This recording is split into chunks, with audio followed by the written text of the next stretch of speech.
Hey, Chidarin! Just a sec. What did I mess up here? I messed something up. Okay, there we go. I had a window covering the chat. Hey, everybody! Thanks for joining. I am early for once. Alright, everything seems fine. Let go. それ私の返してやだやだ私が食べるのアスモアスモパースレビアお姉様こっちこっち Hey, Iris Moth and Desalane. How is it going? I wonder where they swiped it from. They were fighting over a donut or something, playing around really loudly. Koro! Okay, I'm braced for it. Let's go. エンジェ様は読書をなさってるのよ。少しは静かにできないの？そう言ってるサタンが一番うるさいのよ。沈黙なさい。この愚昧が。I mean, you're also being loud while you're admonishing Satan for being loud, so... ルシファーお姉様の方がうるさいです。文句が終わり By now, I was used to the fights between the eldest and the third eldest sister. It's a bit funny how they're both a little hesitant, even though they're so quick to anger. They might be surprisingly similar. 賑やかにしていろとの仰せでしたが、これではさすがに。少しボリュームを下げさせますか？気にしないで騒いでてくれていいわ。教室の黄色い笑い声より100倍心地よいもの。エンジ様、早く次のページ。エンジ様は読むのが遅い。マモンは読書が好きなの？地味なことが一番苦手そうに見えるのにね。マモンが司るのは強欲。知識欲にもそれは通じます。ただし、独占したがるので、本を与えると人に読ませまいと、読書後に焼いてしまうこともあるのでご注意を。Please don't burn books. No. 私は誰も知らないことを私だけが知っているのが好き。誰もできないことを私だけができるのが好き。だから、勉強は好き。練習は好き。私だけが誰も知らない英知を独り占めしたいから。As Mammon said that, her eyes sparkling, she stared transfixed at the open page, reading through it again. You could see the greed that made her even more intent than me on devouring that page. As you can see, my magical power was now much stronger compared to the first day I summoned them. I was now at the point where I could summon all of the 7 Sisters of Purgatory at once and still calmly read a book like this. This place, although I couldn't recall where it was a quiet and calm street-side bench. The reason that I couldn't remember the location of this place was that at the time I visited it, I was very young. Still, I remembered the day we walked here and how much fun it was. Mom, Dad, and even Oni-chan had been there. It was the memory of a very rare and very happy day, when all the family had actually been together. The people walking by every once in a while weren't noticing me. They were just pleasantly ignoring me and passing by as normal. I wasn't even the slightest bit embarrassed by the 7 Sisters' shameless outfits, because it wasn't like they were actually being seen by anyone. In fact, I'd gotten pretty used to them. Just so long as they didn't make me wear one. I was sitting on a stylish bench, memorizing a timeline for world history. In an academy system where everything is based on collective responsibility, there's no tolerance for dunces. It seemed that I was lowering the average grade for the class considerably. According to those extremely intellectual girls, if I alone improved my grade, the average would rise drastically. They had been kind enough to show me with a graph drawn with colorful pens on a B4 sheet of drawing paper.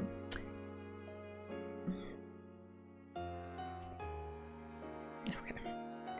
That's not kindness, but okay.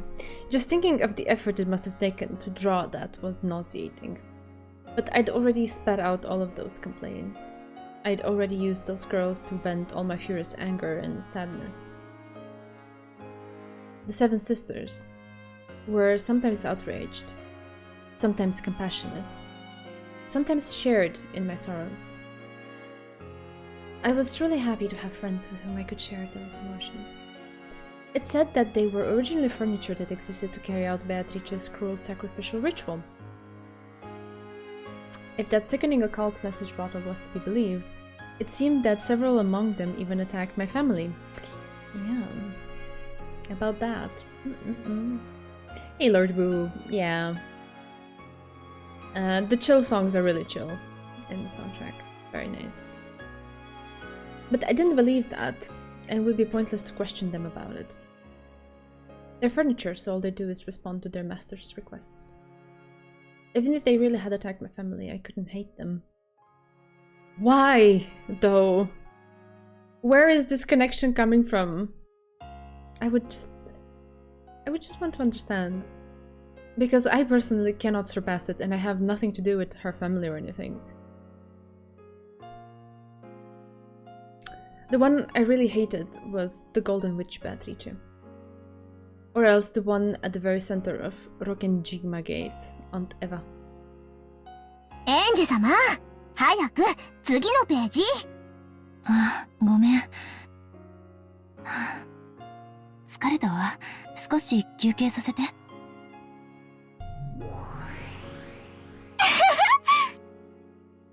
ジ様、休憩だって。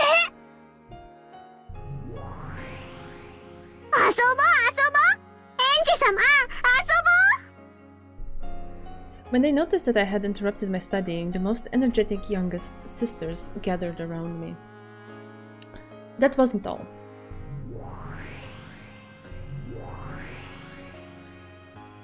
Even Maria Onechan and Sakutaro showed themselves. They had probably been very close by, but they must have hid themselves so that they didn't interrupt my studying. うりゅう！エンジェ、お勉強どう？お勉強どう？やー！サク太郎！元気？ちょっと！私にもモフモフさせて！早い者勝ちだっていつも言ってるでしょ？ああ、かわいいかわいい！うきゅー！潰れちゃうよ！うりゅー！七姉妹が揃ってる時に現れたのが運の尽きだ。おとなしくモフモフされてもらおう。もういっつもこんなにしてしまって。愚昧な姉と妹どもが申し訳ありません。サク太郎もみんなに会えて喜んでるよ。どうエンジェ、お勉強の調子は？ありがとう。まあそこそこには。ご丁寧にも他のクラスで先にあった小テストのプリントが回してもらえたの。麗しい連帯感に涙が出るわ。They did not do it out of solidarity. とりあえず年表を頭に入れるだけでもまあ多少はマシかしら。うりゅう、エンジェお勉強偉い。いっぱい点数取れるよ。うりゅう。お疲れ様。マリア、お勉強は全然ダメだったから、ちゃんと勉強すれば点数が取れるエンジェが羨ましいよ。ご冗談を。英語、ラテン語、オカルトの知識。そんなのを丸暗記できてるお姉ちゃんの方がよっぽどすごいわ。マリアは魔法のお勉強は何でも覚えられるけど、つまんないお勉強は何も覚えられない。だからテストでも何も役に立たない。確かにオカルトの知識はどうかと思うけど、英語なんかは成績に結びつくんじゃない？小学校1年生の時、国語のテストで鉄砲のイラストの脇に四角が4マスあって、そこに名前を書きなさいって問題があった。ライフルって書いたら×だった。どうして？合ってるじゃない。鉄砲が正解だって。カタカナは小学1年生では習わないからダメだと言われた。マリアはよくわからないから。その日以来、テストではすべてひらがなで書くようにしたよ。でもなぜかママには怒られる。先生にも怒られる。お姉ちゃんは多分、生まれる国を間違えたわ。ならマリア、魔女の国に生まれて魔法学校に入りたかった。そうしたら、もっともっと素敵な魔法の友達がいっぱいいたかもね。うりゅ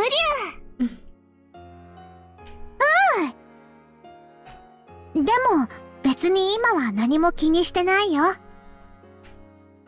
て、魔法はいっぱい使えるし、魔法のお友達もたくさんいる。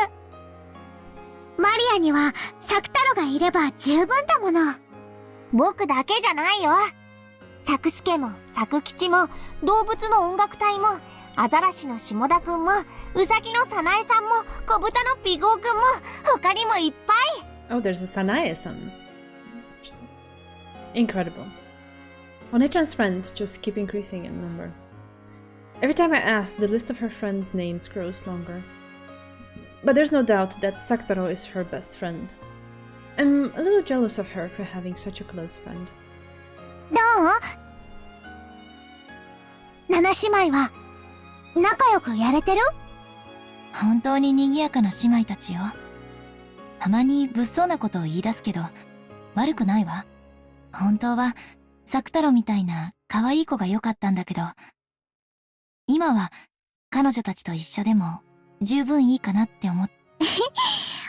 もっと私の原初の魔法を学んだなら、きっとエンジェの好みの友達を生み出せるようにもなるよ。今のエンジェに想像はまだちょっと難しいね。想像と召喚は違う。そして、反言もまた違う。やっぱり一番の願いは家族を蘇らせること？うん。よりしろは持ってるよ。これ。そうだね。その髪飾りならいつかきっとバトラーを呼び出す鍵になるよ。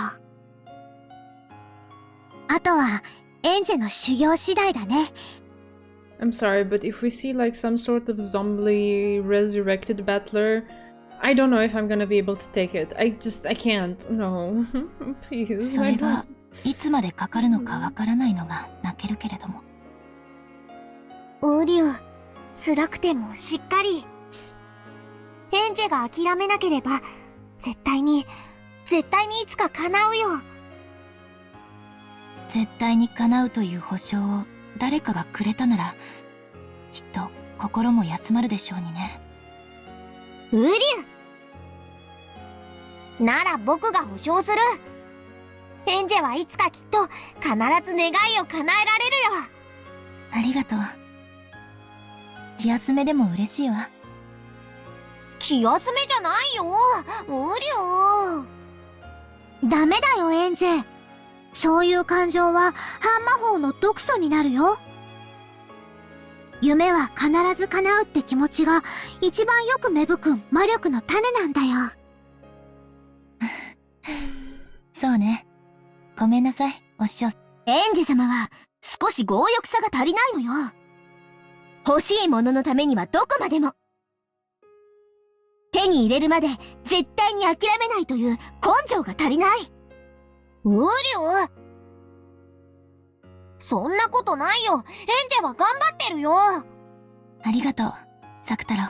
マモン、泣き言なんて何の足しにもならないもんね。私にはただ頑張るしか道はないのよ。努力するわ。歯を食いしばってね。そして必ず夢を叶えるわ。絶対に。ウリュウエンジェ偉いよ。頑張ろう。僕もマモンも応援する。ええ、応援します。主が強欲であればあるほど、私たちの価値も上がるというもの。それよりエンジ様、せっかく10人も集まったんだし、みんなでしりとりでもして遊ぼうって提案がありまして。負けたら罰ゲーム。私に耳をかじらせて。もう、あんたの頭には食欲以外ないの？愚昧どもの愚かな提案をお許しください。そろそろ勉強に戻られなくても大丈夫ですか？やだやだやだ。ずっとお勉強終わるの待ってたのに、遊んでもらえないなんてやだ。悪くない提案と思います。たまには遊ぶのも頭の良い柔軟になるかと。ベルフェが司るのは怠惰だっけ？もっともらしいことを言ってるけど、うまいことを言ってるわね。失礼しました。エンジェ様は勤勉でおられる。To be honest, my eyes glossed over a little bit earlier too. Yeah, I was getting a little bit ahead of myself in thoughts. It's okay. エンジさえ良ければ、私もみんなと遊びたいな。みんなでワイワイ。きっと楽しい。ふりゅエンジェ遊ぼう遊ぼう。みんなでしりとりをや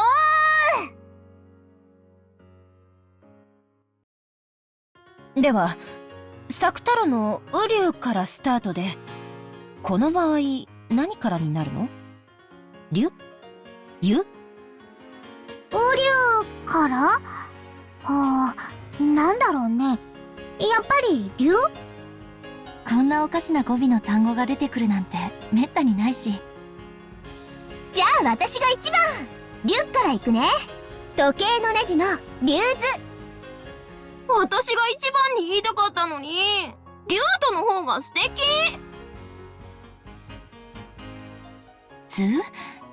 なんだかさっきから難しいのばっかりね。というか、順番どうなってるの？ Yeah, we only just started. Hey, hey, hey. 次は誰？ウリュ、誰でもいいと思うよ。思いついた人順でいいよ。何それ、面白いね。いっぱい言えた人が勝ち？早口しりとりだね。じゃあ私行くね。ズッキーニ、ニンニク炒め、ペカブのパスタ。どれも美味しそう。3つもいっちゃった。ベルゼ3点獲得と。接続詞はありなのか？のがありになったら何でもありになっちゃうわ。最後のはダメよ。1点減点。目からよ。じゃあマリアね。メレンゲ。ゲ？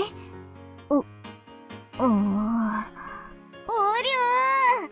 下水道埋め立て地地下室。ざっとこんな感じ？お姉様、なんだか品のない単語ばっかり。何よ。じゃあ品のいい単語で続けてみなさいよ。They're words, so they count. とにかく私3点ね。次はつよ、つ。こんな変なしりとり初めて。面白い。ウリュウ。全然わかんないけど面白い。ウリュウ。I'd played normal shiritori before, but this kind of weird shiritori was a new experience for me. The seven sisters who would be lively enough just on their own. Maria One-chan, Saktaro, and me. I was now surrounded by friends that were just so fun. The courage to accept a world of magic, a world of witches. That alone wouldn't change the fact that I was locked up in an academy, without a single friend in my class. But I was having such a fun and merry time regardless. I'll become a witch like Maria One-chan, and someday I'll add my family to this happy circle. Mom, Dad, and Oni-chan.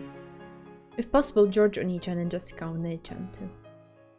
And my other relatives. I'll call everyone here, without a single person missing, and we'll all be gathered together. それが私の夢。そうよ。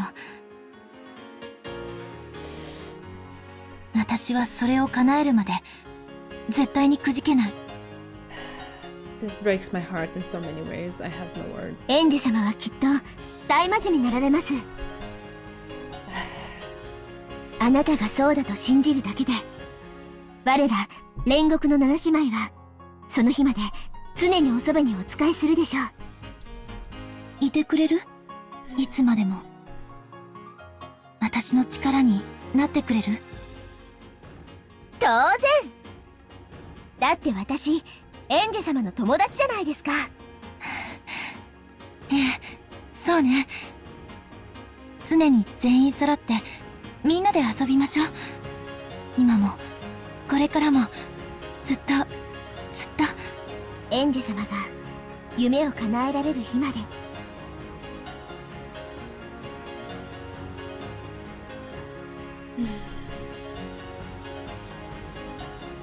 The lively, 10-person game of Shiritori, cut off from time alongside the street, under the forever bright warmth of the sun, continued without end. That without end gives me chills down my spine. マジほんと。どういうわけ？後宮さん。And now some brutal reality. For good measure. Thank you, what can I say? In the end, I wasn't able to make a very good grade on my test. I had thought I'd memorized things in my own way, but if you could manage anything by cramming all night like that, no one would worry about tests. あらかじめ問題が分かってたら、普通楽勝じゃない？楽勝。さすがの私たちも空欄に答えまでは書き込みませんでしたわ。その程度はお勉強してくれると信じてましたから。なにこれ？ちょっと、マジこれ信じらんない。ほとんどダメじゃない。あんた、本当にちゃんと予習したわけ？一応。一応ってレベルじゃありませんことよ、後宮さん。ここまでひどいと私、めまいすらしそうですわよ。おお、神よ。こんな簡単なテストすら無残な成績を残し、クラス全体の平均点をガタ落ちさせる彼女を、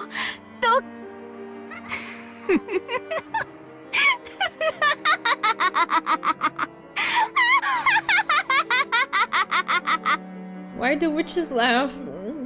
This was bad enough already, as it was. The same test had been given to another class first. They had managed to get hold of that test paper, so the average score for this test was unusually high. Kids these days, hi, Izuku.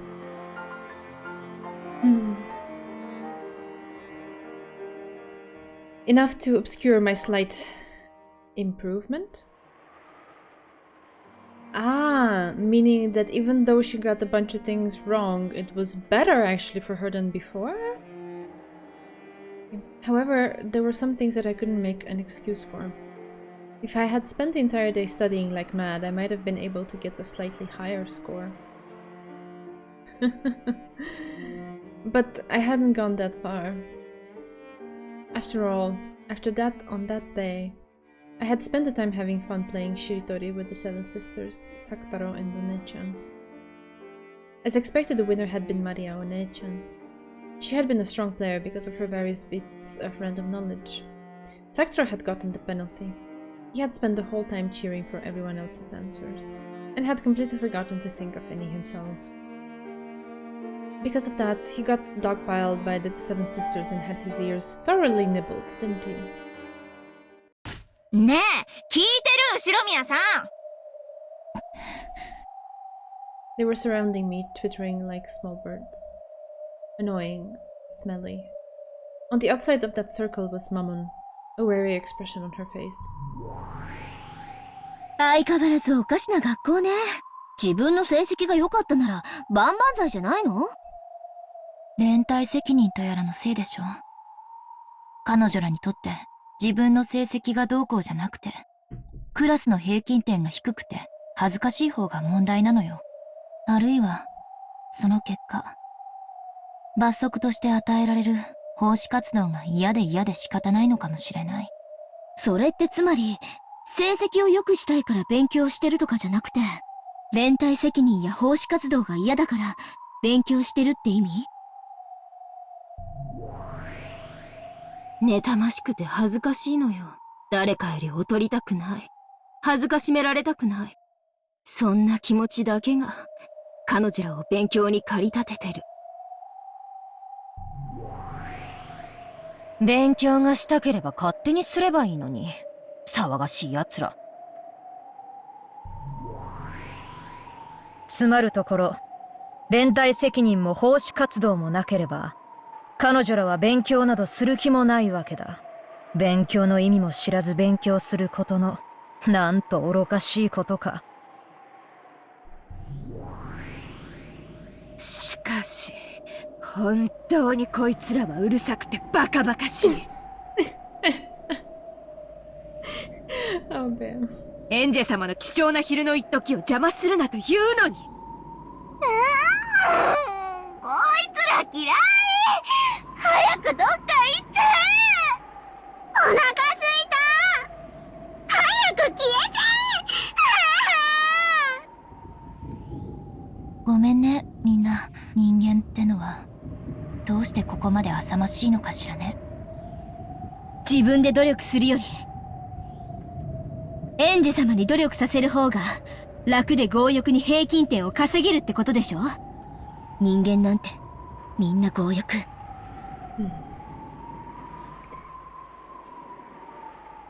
I don't know, I'm conflicted here.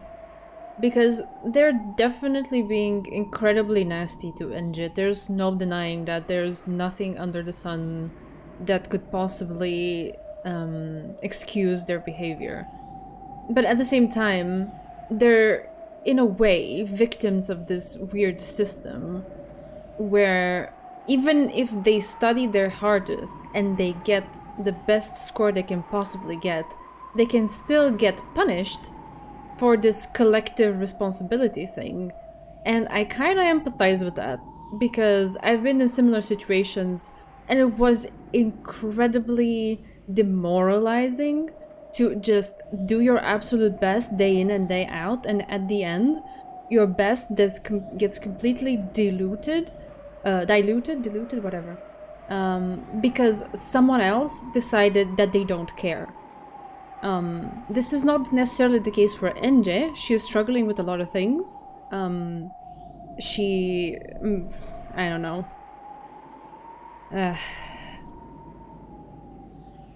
She's been through a lot, okay? And the atmosphere at school does not help or, improve anything. On the contrary, it makes everything just worse. It amplifies it.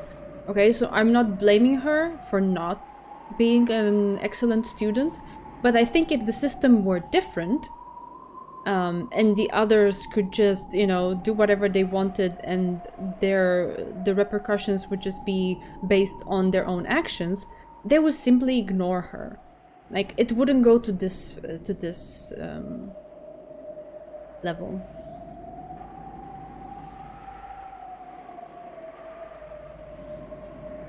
I get it. I don't know. This is why I've never sent my kids to an academy private institution like this. Yeah, I don't know. I mean, I don't think all private institutions do this. But to be fair, I don't know that much about private institutions to begin with. It's just this whole... Whenever there's a collective thing, and particularly when it comes to school or university projects, things that you're graded on, it works out when the groups are small and you're allowed to decide who to group with, because then things kind of like organically happen. But when you're forcing like a high number of people to face the same consequences for the average of the work across the entire group, you will have those who slack off because they know that others will put in the effort, and in the end it more or less equalizes for them, so they're fine. You might have people who, like NJ, are sincerely, genuinely just struggling, and you will have people like these lovely, amazing classmates that not only are they upset because of, you know, the fact that their efforts are being pulled back because of just the whole situation. I would be upset too, to be honest. But they go so far and beyond that to be this freaking mean to her. So all of these things could have been avoided if only the system had been different. Because I really don't see what is the value in this and what exactly you achieve by this. Oh, you're teaching collective responsibility. Yeah, sure. Good luck with that. CJK schools? What are those? What are those? They love to pit students against you. It's terrible. It's terrible.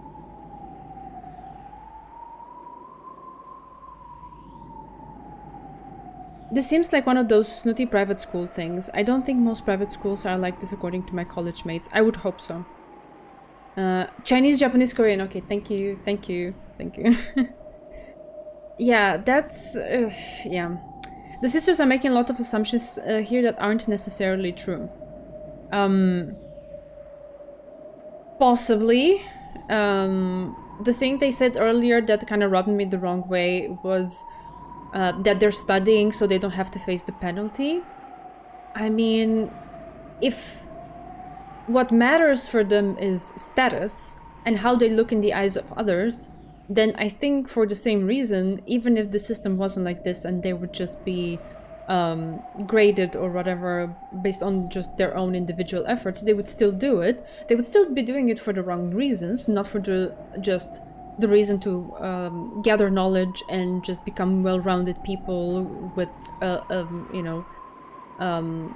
diverse range of information and experiences or whatever. They would just be doing it for the status of it, I think. I think they would still do it. I think they would still study if this is important to them.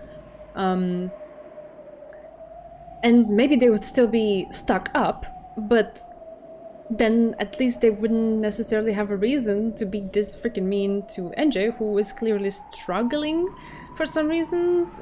That I don't have the strength in my heart to judge her for it. Although I do feel like she might be slacking in moments where she could put in a bit more effort.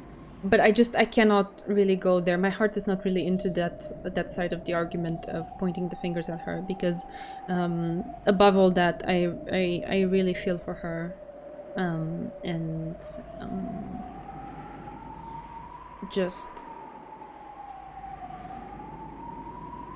the misery of her existence. It's collectivism gone wrong. Yeah, let's not go there. When I was in elementary school, the top performing class would get free pizza and that was it. It encouraged competition, but it wasn't bad if you didn't win. Exactly. Exactly.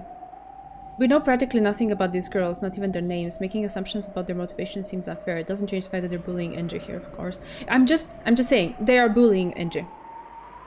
And the way they're acting towards her is very nasty. That's all I'm noting. I don't know anything else about them.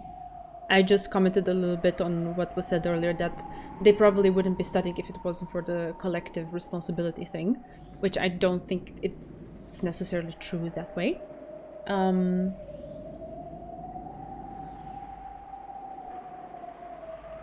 I can't say anything else, because we don't really have anything to go on.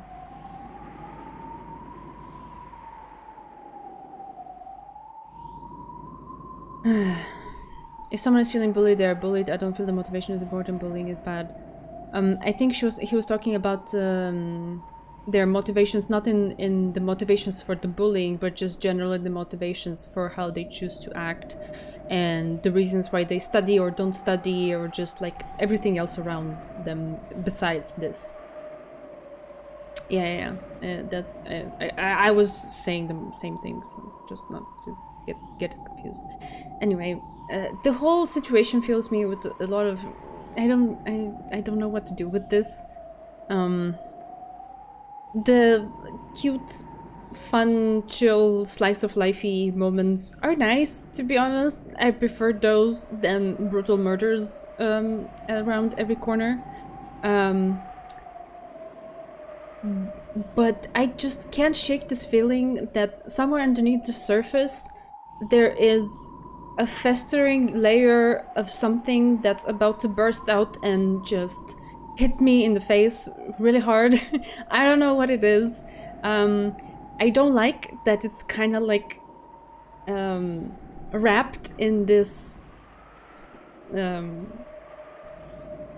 appearance of cuteness, particularly when it's Maria, who's just being sweet and cute, so adorable in her outfit, and smiling, and with her very sweet and warm voice explaining things like, oh, it's like this and like that, and one day you will get to revive your family. And I'm like, do you realize what you're saying? Just no. Like, it's natural for Inji to feel that she wants her family back. Of course, anyone in the situation would feel that. It's absolutely normal to yearn for them and to be sad that they're not there and you cannot share parts of your life with them and that you're all alone in this miserable situation of a private academy, whatever.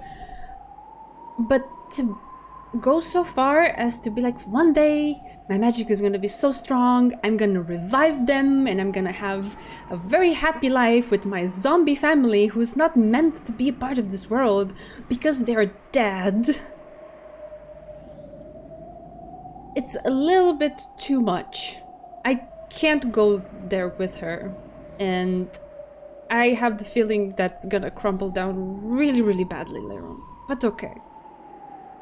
No way, Umineko will never shock you. そしてより楽なようにそれを強いる。Like, see, this part, it's fair to say that they are being incredibly mean to Enji. But it's not like they made things easier for themselves. They already put in the work. They are putting in the work. So everything will go fine. There's only 100 hours left. こいつらとはやがて煉獄の山で再会するわ。第5関を抜けるときはせいぜい己が足元に注意することね。Mammon controls the fifth terrace of the mountain that reaches to paradise, Mount Purgatory. Given that she herself was promising them this, we can probably be sure that after those girls die, their journey to heaven will not be an easy one. Is this really... This is a heavy statement, okay? Setting aside the whole fantastical thing of her being a sister of Purgatory and how does that even work, whatever. But it's just such a heavy statement. Yes, they did something nasty earlier. And yes, they hurt Enji. Is it really proportional to react to that by saying that I will make their afterlife hell and not let them ascend the mountain of Purgatory? That's a little bit, a lot out there. It's, okay. No, in fact, why don't they just go to hell? There it is. Really? Is it really in our power to decide that they should just fucking go to hell?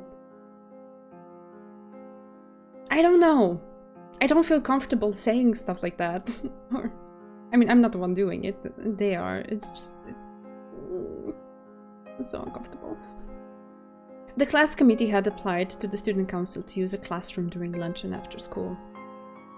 The purpose of use was for a class study group. A wonderful little gathering so that they can all collect around me and make me study. I'm overjoyed. Which meant that every day I would have all of my lunch and 3 hours of my afternoon stolen away from me. The academy and its student council, with its motto of student self-government, instantly approved of this pleasant activity that the students were taking up of their own initiative. In other words, I would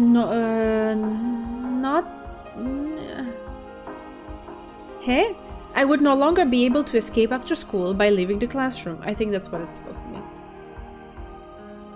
After school, the first class study group meeting started right away. Would they open a textbook, then kindly and carefully explain so that even I could understand it? Of course, it was nothing like that naive fantasy. Also, this doesn't sit well with me because Enji is not stupid. Okay, She might be struggling with a few things, alright. Her mind and heart might not be into it. That's perfectly clear, and I empathize with her. But she's not stupid. So why is it that it's bad to this degree?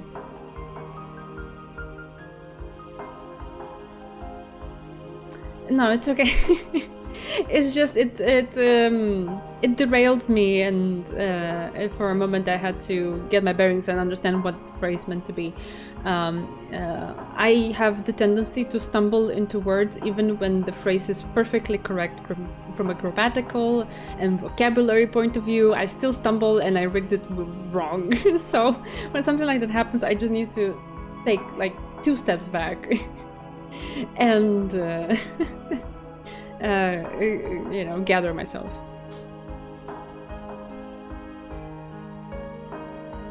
After school in the classroom, around a dozen of my classmates crowded around my desk. First, before we started studying, why were my grades so bad?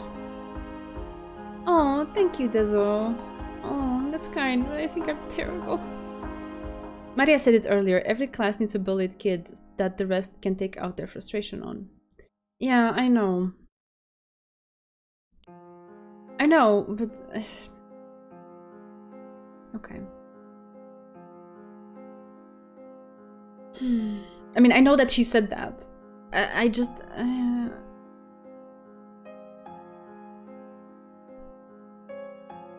okay, now I'm trying to piece out the timeline. Wasn't that at a later point in Enja's life? Because now we are reminiscing about... right? Or did am I piecing the timeline badly in my mind? I don't know.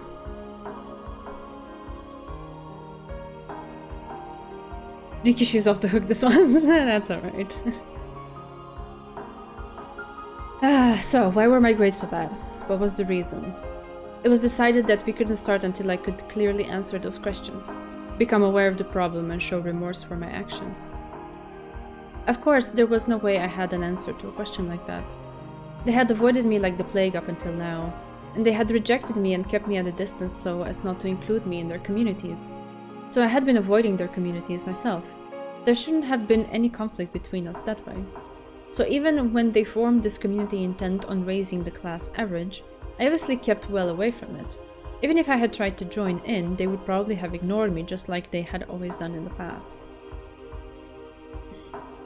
言ってくれれば私たちいくらでも教えてあげたよ。ねえ。ねえ。 Okay, that's disingenuous, but alright. Such enthusiasm. I'd had enough of their ex post facto pretenses of charity. 後宮さんの悪いところはね、協調性がないところなのよ。自分さえ良ければいいって思ってる。その考えがいけないのよ。See, now they are making assumptions about NJ. In a very, very nasty tone. セールチーヤの学び屋に集う者は協調の心を持つように。ちゃんと生徒手帳にも明記されてましてよ。協調性があればクラス全体に貢献するために一緒にお勉強しようという意思も生まれると思うの。そここそが後宮さんにお勉強以前に欠けている部分だと思うんだけど、どう思うかしら？ねえ、さっきから私たちの話を聞いてる？あなたのために私たちはわざわざ放課後に残ってこうしてお話ししているのよ。 The tears of gratitude are pouring down. Of course, they didn't like that. This way, it almost makes it look like we're bullying you, they scolded me. Fortunately, I'm normally all cried out anyway. If I'm told not to cry, I can hold it back. First, I was to write a letter of remorse and read it out loud. Of course, they meant today.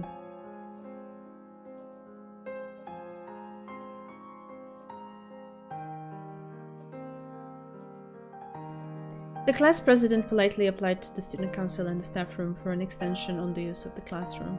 Apparently, it was accepted right away, which meant that starting now, I would be forced into self-criticism here for at least a full 5 hours. Yeah, what good does that achieve? Nothing.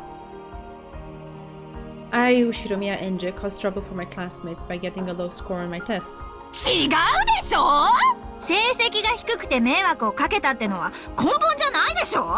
協調性でしょ、協調性。もう、なんで後宮さんの反省文の書き方まで私たちが指導しなくちゃならないのよ。Their abusive jeers flew about one after another. I followed their guidance and put the eraser to it. I, Ushiromiya Enji, caused trouble for my classmates by not having a cooperative attitude. ねえ、ちょっと。私たちが言ったのをそのまま書いても意味ないのよ。Nothing is good enough. あんた、反省って意味分かってんの？自分の言葉で書かなくちゃ意味がないじゃない。自分。後宮さんってちょっと不思議な子だなって思ってたけど、いや。Even following their guidance didn't change their jeers much. In fact, now it felt like they were mocking me more as well.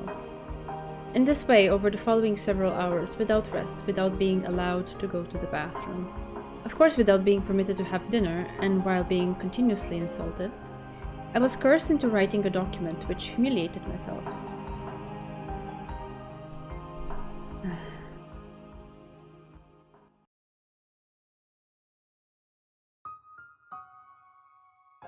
And as it passed 9 at night, I was told to stand up and read it aloud. The contents were smeared black with tears and eraser marks. It certainly was my handwriting, but it was like a list of soulless letters, whose contents I couldn't even remember. Everything had been copied down according to their guidance, so while I had been the one to write the letters, they weren't my words. I was being coerced into writing it down and even coerced into reading it aloud. I was surprised to find that even after all this time, in addition to ignoring someone and hiding their things, there were still other ways like this to bully people. ほら！早く読み上げなさいよ！後宮さんのために、これだけの人間がこんなに遅くまで付き合ってるのよ。Tostaters. 少しは感謝したら？そこで感謝の気持ちが湧かないという時点で、もう協調性がかけらほどもないのよね。大丈夫よ、後宮さん。これからは私たちがいつも一緒にいてあげるから。一緒にお勉強して生まれ変わりましょう。ね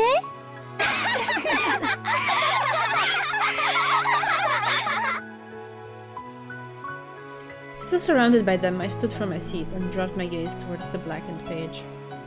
And then I began to speak those humiliating words, but right away jeers flew at me saying that they couldn't hear, and to speak up. Pain is right. I can't read this. I had no idea that being forced to read a paragraph humiliating me would be so painful. My throat shook. My fingertips shook. The paragraph of humiliation written in my own handwriting made my eyes burn with a hot liquid. So my world blurred and twisted. The girls surrounding me all appeared warped. I saw them warped into exactly the impression I had of them. In other words, this was the correct view. Beyond that twisted crowd of people, I could see my friends. Compassion could be seen in all of their eyes. エンジェ、しっかり。うりゅ。Maria Onechan and Sakutaro were looking at me with sad eyes, perhaps because they realized that even cheap words of compassion would hurt me. They kept alternating between trying to say something and hanging their heads. なんなのよ、こいつら。最低のやつら。腹渡が煮えくり返るわよ。園児様を寄ってたかってなぶり者にして何が楽しいわけ？妬ましくても吐き出せないエンさ。誰でもいいのよ。吐き出せればね。最低のやつら。エンジェ様。ここはご自身の名誉のために怒り狂うことが許される場面です。怒りは正当な感情で正当な反応。ここで怒らなかったらどこで怒るんですか？やめなさいよ。安っぽくエンジェ様を怒らせないで。それができたらもうやってるわよ、エンジェ様は。怒って状況が改善できるならそうすべきだ。だが、客観的に判断して、それはますますに状況を悪化させるだけだろう。屈辱的だが、今は耐えるのが賢明だ。さすがベルフェネーは怠惰やってます。ふざけないでよ。私は耐えられない。こいつらが許せない。みんな騒がないで。エンジェの負担になっちゃうよ。負担？何言ってんのよ。ここは騒ぐところでしょ。私たち家具は主が侮辱されているのを見て冷静でいられるほど残酷じゃない。エンジェ様、そんな侮辱の文章を読む義務はありません。怒りの声を上げられないなら、せめてその屈辱の文面を床に叩きつけて。口汚く罵らなくていい。のけぞらせるほどの大声を上げなくていい。ただ渾身の力でそのノートを床に叩きつけて、それだけのことでエンジェ様は強い意志を示すことができる。勝手なことを言わないで。言ってるでしょ。それができるもんならエンジェ様だってとっくにやってる。一時の感情の爆発は何も解決しない。むしろエンジェ様に対する風当たりを悪くするだけだと、なぜわからん。エンジェ様は悪くないのに、なんでこんな目に遭うの？夕飯も食べさせてもらえないで放課後からずっとこんななんて嫌。今夜だけじゃないわ。今日も明日も明後日もいい加減にしてこんな屈辱耐えられない。ねえ、私たちの話本当に聞こえてる？ Someone tugged at my hair. I was pulled back into miserable reality. I was no longer even permitted to listen to the Seven Sisters expressing my inner thoughts on my behalf.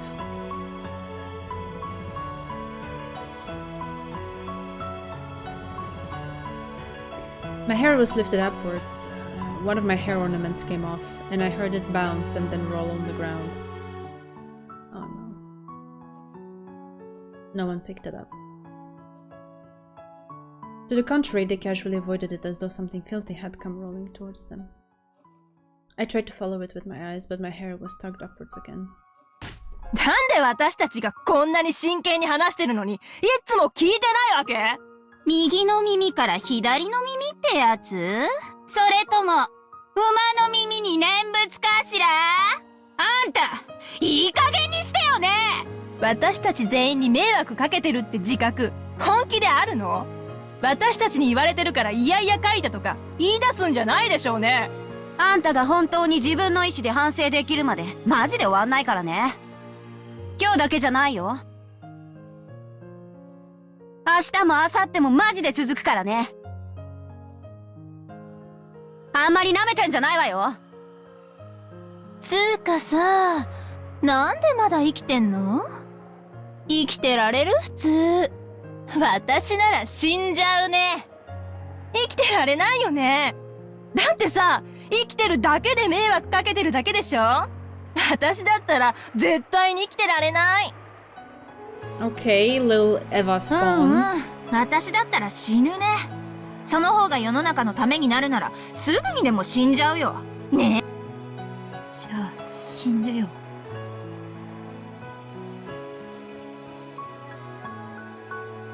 エンジ様？こいつら全員今すぐ殺してよ、あんたたち。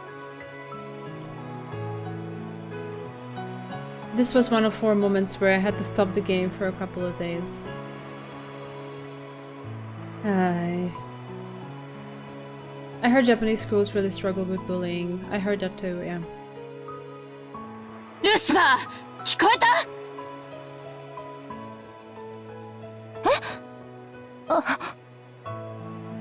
あんたたち煉獄の七姉妹は人間なんかあっという間に皆殺しにできるすごい核なんでしょ？ These kids took it from casual to competitive abuse. I mean, by the nature of the situation, it always was competitive in a way.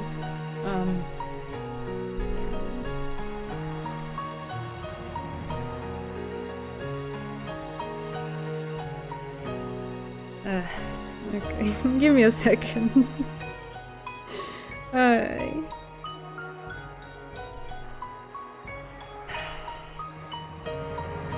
あんたらいつも私にそう自慢していたわ。ならやって、今すぐこいつらを皆殺しにして、今すぐこの場で。それは For some reason, Lucifer's speech faltered. なんで？どうしてよ。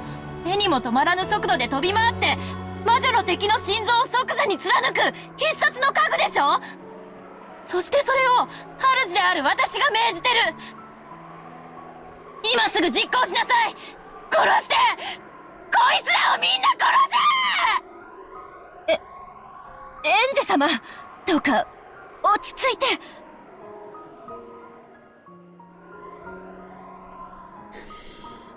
If they had immediately followed my brutal order and left corpses strewn all around me,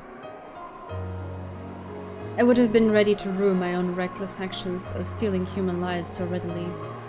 I was ready to regret and feel remorse just as they had wanted me to. I was prepared to go through that. And yet Lucifer just let an unsure expression rest on her face and didn't move to carry out my order. I was aware. Of course I was. Vaguely. No, that's not it. I knew it from the very beginning. I knew, didn't I, that magic was all empty.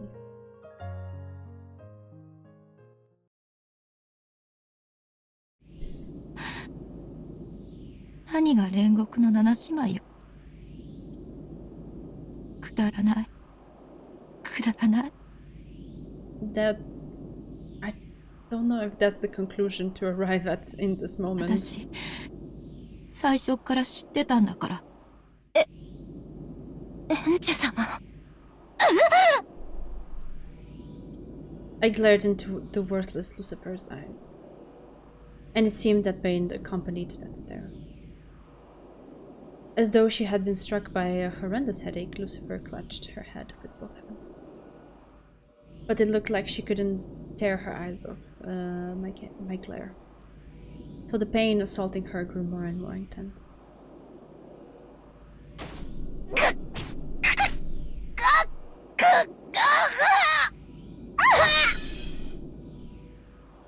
Yak tatazga. あんたなんて大嫌い。消えてしまえ。あんたなんて所詮私の中の妄想じゃない。 Hopelessness and disappointment, resignation and a dream's end. A cracking sound like you'd hear from a frozen lake's surface during a fierce winter rang out just once. Simultaneously, Lucifer's form, tormented by violent pain, stiffened in place and grew cloudy. It was almost as though a beautifully polished glass window had been heartlessly smashed and turned white from the countless cracks. And that was an accurate analogy. At some point, Lucifer's form had turned into a glass ornament of the same shape.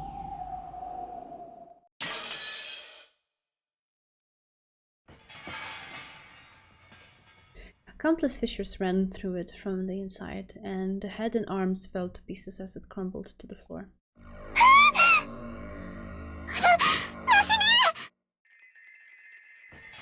知女は誰？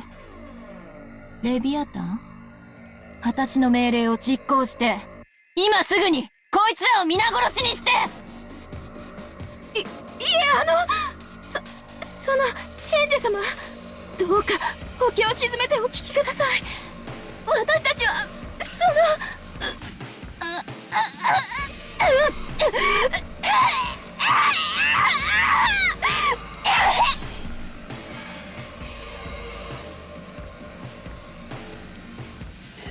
I'm not looking for excuses or a back talk or a reply. I want nothing more than a swift confirmation of my order to eradicate the girls who are humiliating me. If you're going to say anything else, there's no need for me to listen until the end. After Leviathan turned white from the vast number of cracks throughout her whole body, Frozen in a bent backwards pose, she toppled over and her fragile neck, hips, and arms broke into separate parts. It would have been less brutal if they had just smashed to smithereens instead of retaining their original form.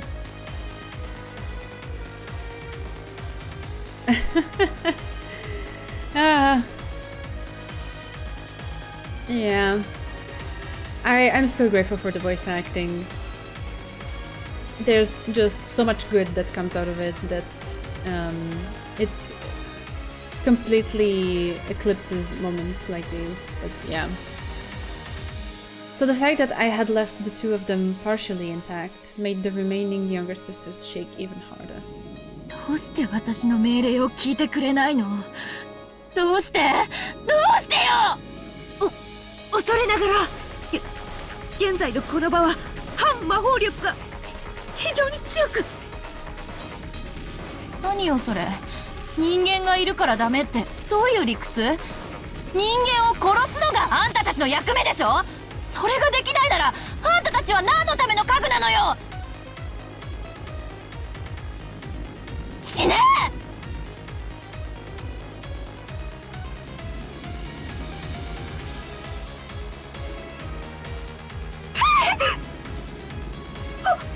お許しください、エンジェ様。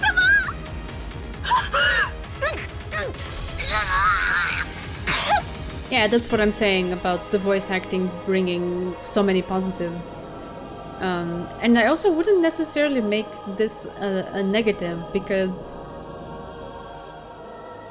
it's only an extension of just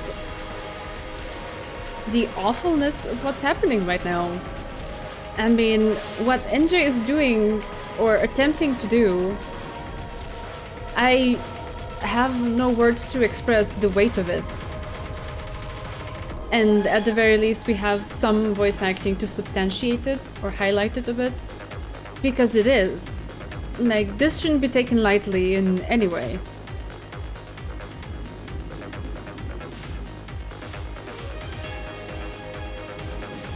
As she clutched her head with both arms, Satan also turned white and fell down face first. The neck really did seem to be the most fragile part.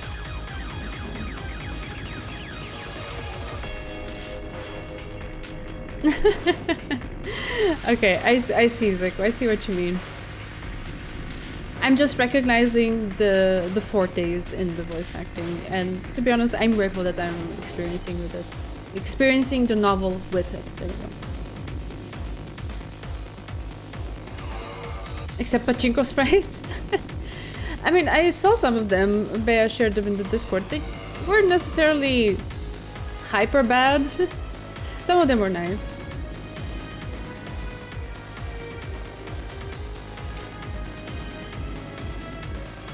Her head broke off weightily and rolled over to Belphegor's feet. 人間が多いからダメなの？じゃあ私が後でこいつらを一人ずつ物陰に呼び出せたなら、あんたたちはきっちり全員を血祭りにできるというの？現在のエンジェ様の魔力では私たちと会話する程度はたやすいでしょう。しかしこの場にいる全ての人間の前で権限するにはまだまだ魔力の錬成が足りません。お怒りは深く理解できますが、たとえ我らを攻撃に使えたとしてもこの場の全員を殺害することはかえって状況を悪くするだけです。屈辱的とは思いますが、どうかこの場は怒りを収められて。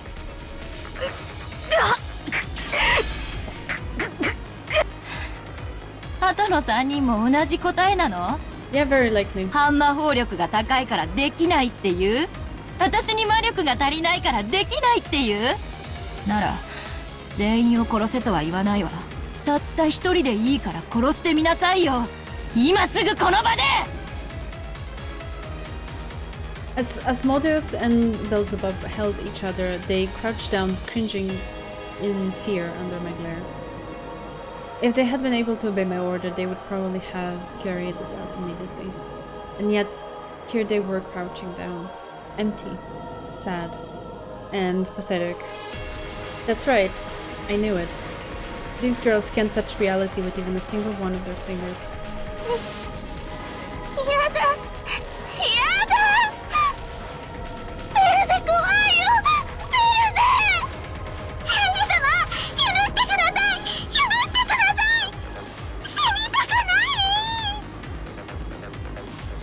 なさいよ、使えない家具。どうして生きてるのあんたたち。生きてる価値がないのになんで生きてるわけ？ Do you recognize the irony in this? Because she is now being the bully. She is now doing what the other girls were doing to her, to them. 死ねばいいじゃん。死になさいよ。 There it is. というか There it む is. しろ死ね。使い道のない家具を置いとくバカがいると思う？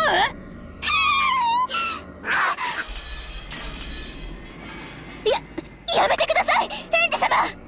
なに、マモン。あなただけは私の命令を遂行してくれるの？そうよね。私の一番のお友達だもんね。あなただけはやってくれるわよね。こいつらを。今のエンジ様には私たちを刺激しても人殺しはできません。主にできることを手伝うのが家具の役目。主にすらできないことを私たちにはすることができない。エンジ様はこいつらが憎いですか？憎いですよね。殺したくなる気持ちよくわかります。ええ、どうぞ。ならば殺しましょうよ、エンジ様。エンジ様自らがその手を血に染めるならば、我ら煉獄の七姉妹どこまでもお供しましょうとも。どこまでも。私にできないからあんたたちに頼んでるんでしょ。私にできないことをできるからあんたたちは家具なんでしょ。ええ、家具です。使われてこそ家具です。どうぞ我らを使って殺してください。殺すのはあなたです、エンジ様。エンジ様が殺したいと言うならどうぞご自由に。ためらうことはありません。どうぞ今すぐにそれを実行。そこまでの覚悟が伴って初めて、自らの手を汚す覚悟があって初めて。でもエンジ様はそれに至っていないんです。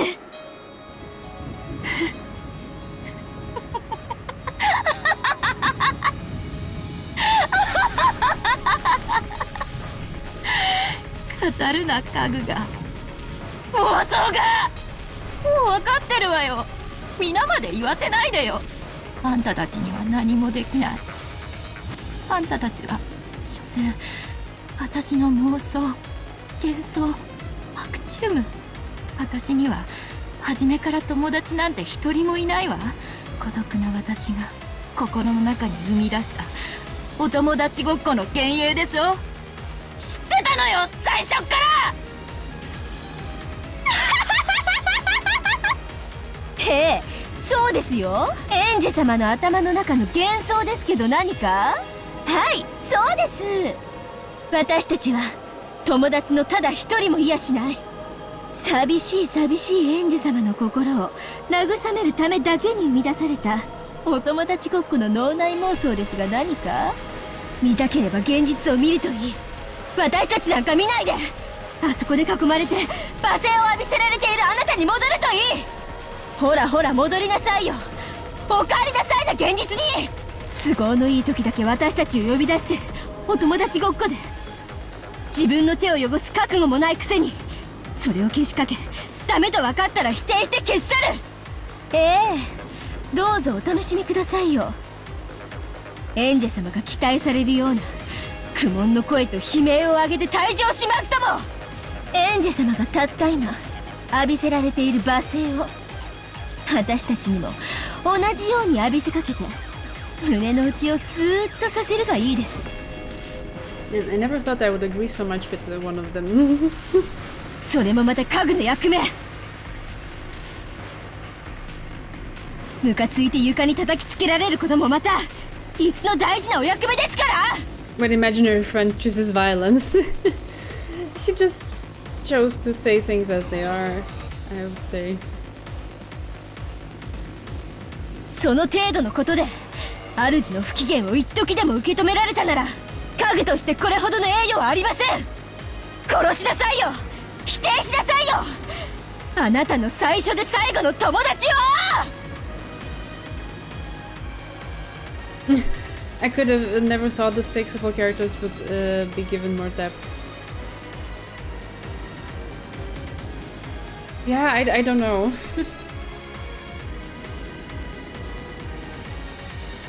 It's not that I thought they were necessarily empty characters. From the very beginning it was clear that they each were thought through and they had their own personality and way of expressing themselves and so on. It's just they were so intertwined with the whole gruesome murdering part that I'd never ever thought of finding myself being on the same wavelength as them. But here we are, I guess. At the end, Mammon had a derisive expression on her face. The derisive expression on her face. But for some reason, it looked like teardrops had scattered from her eyes. Mammon, Beelzebub, and Asmodeus smashed to pieces and rolled across the floor. Yeah. Well, what now? ウリュウ。こっちへおいで、サク太郎。今の演者は少し冷静じゃないだけ。だから、近寄っちゃダメだよ。みんなは、七姉妹のみんなは生きてるの？死んじゃったの？ I don't know if they can die. 大丈夫だよ。とても無残な姿だけど、あれは人間界を強制退去させられて残された、よりしろの残滓。Yeah, something like that. 抜け殻だよ。だから大丈夫。とても傷ついただろうけど、無事だよ。みんな生きてるよ。きっといつか、また会えるよ。ウリュウ、よかった。よかった。エンジェは、マリアージュ・ソルシエールの条約に違反した。同盟の魔女は、お互いを敬い、認め合わなくちゃならないのに、みんなエンジェの大切な、お友達だったのに。そんな魔女の同盟なんて関係ない。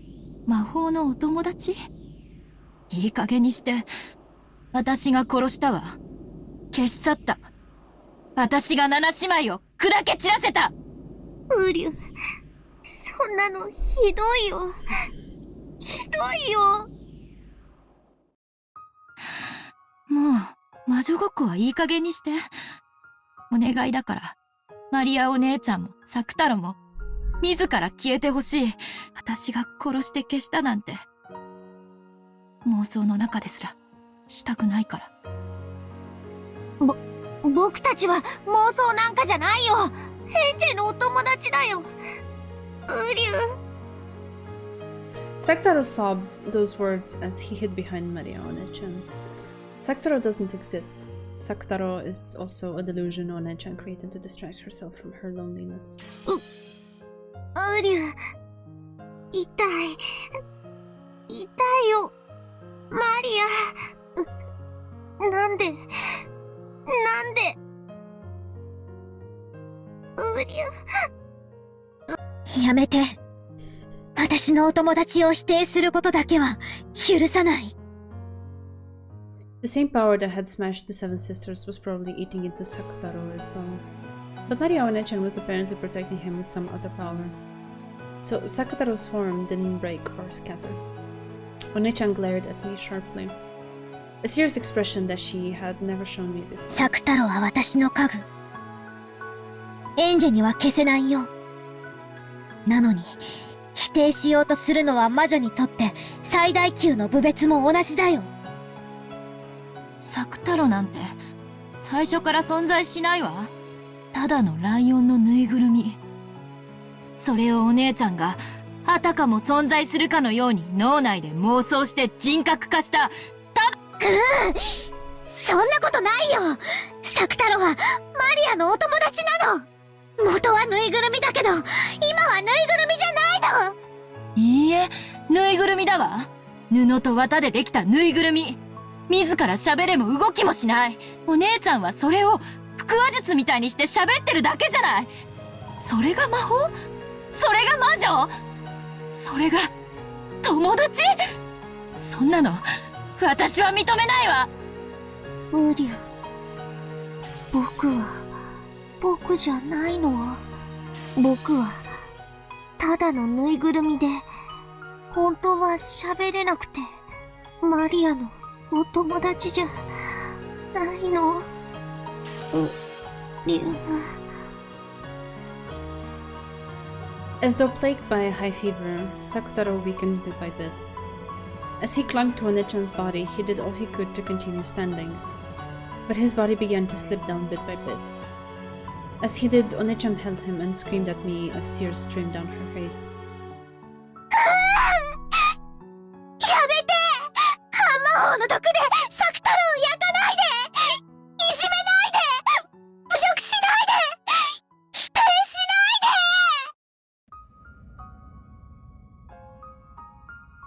で！マリアお姉ちゃん変なの。サク太郎なんかいないよ。ぬいぐるみはぬいぐるみだもん。布と綿でできてるってママに習ったもん。歩いたり喋ったりなんかできるわけないよ。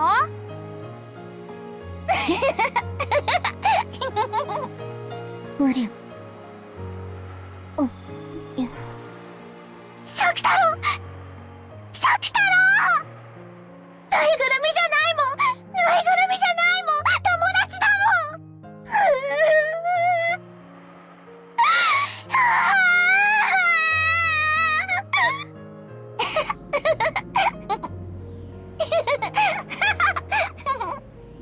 ぬいぐるみ遊びなんかよりみんなでお外で遊ぶ方がいい。ぬいぐるみもう飽きた。返事なんかもう知らない。なんでそんなこと言うの。嫌い嫌い嫌い嫌い大嫌い。絶好だ絶好だ。もう魔女の仲間になんか入れてあげない。原初の魔女見習いマリアの名において魔女見習いエンジェをマリアージュ・ソルシエール魔女同盟より署名。 And then, those tranquil days of mine, now merely a waking dream, came to an end. At this point, it's unverifiable. No one can verify whether that really was magic and those really were my friends, or else whether it was all nothing more than a daydream. I, the sole observer, concluded that those girls were a figment of my imagination. So that became the truth. Perhaps further in the future I will observe it again, and when that happens maybe I will acknowledge that it wasn't a dream. That the Seven Sisters really were my friends. And that along with Maria One-chan and Sakutaro, they did everything they could for me in my isolation. Something so vague is neither the truth nor even an illusion. Everyone is broken. I am too. Maybe the reality that's here and now is the only real world with the real me. Where is the real me?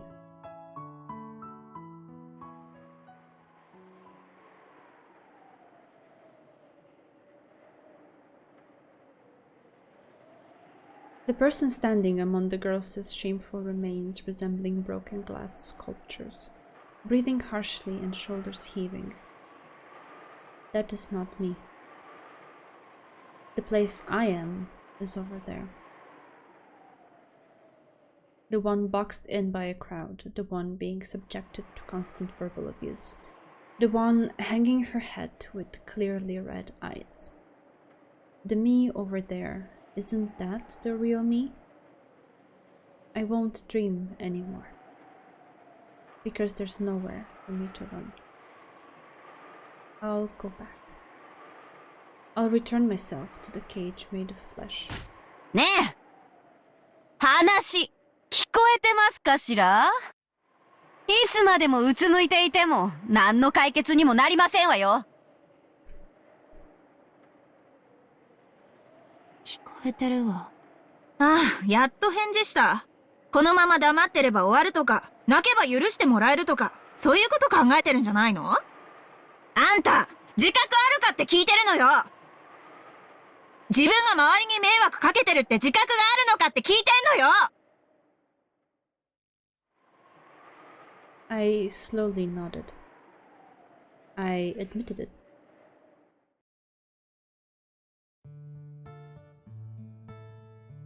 I admitted that I had been spending my time in a waking dreamland, trying to remain separate from the others in my class. Those friends who had spoken to me with such kind and hopeful words, yet who couldn't offer me any help at all now in the moment I truly wanted it. To move on from them and to sully them, I admitted it, sorry. 私、後宮エンジェは、協調性がなくて、クラスメートに迷惑をかけました。それは、勉強ができないため、クラスメート全体に対し、過度の劣等感を持っていたからに他なりません。私は、生きてても仕方ありません。Starting there, I was no longer reading the paragraph they had made me write. It was my improvisation, and what was in my heart.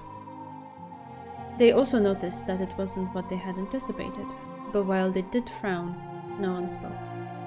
So I continued. I need something stronger than water for this. I don't have alcohol in the house. It's whatever. そうです。私は生きてても仕方がなかった。1986年のあの日に、私も連れて行ってもらうはずだったんです。なのに、私だけが連れて行ってもらえなかった。どうして私はここにいるのでしょう。ここは私のいる世界じゃない。誰も助けてくれません。一時私の中に生まれた架空の友人たちだけが私を助けてくれるような気がしていました。でも友人たちは所詮は妄想で、だってここは妄想の世界じゃなくて現実の世界だから。だからつまり私は今日までずっと白チュームを見続けてきたわけです。現実のクラスメートを嫌い、妄想の友人たちとの交流の中だけに生きた。その友人たちとはさっき決別しました。だから私がここにいます。家族もいません。友人も捨てました。もう私には何も残っていません。どうして死なないの？さっきそう聞いた人がいました。その通りだと思います。どうして私は生きてるんでしょう。1986年に私は死んでいるはずだったんです。いえ、きっと死んだんです。なのに私の殺された魂は未だにこの肉の檻に閉じ込められている。だから誰かに求めよう。それに誰も答えてくれないなら自分で死よう。誰か私を死なせてください。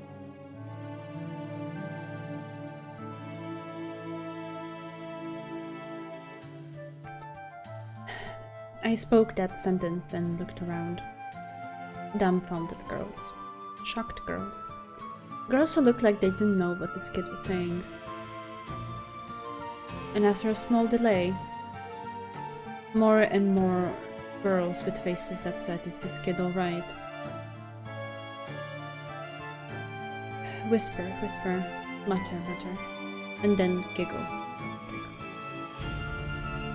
When I ordered my friends in my daydream to kill, they couldn't do it. And so, I asked real humans to kill, but of course, these girls can't do it either. In other words, both daydreams and reality are the same. Doesn't that mean that everything, absolutely everything, this world included, is all a daydream? Then what's the problem? After all, on the day when I lost my entire family, I already died.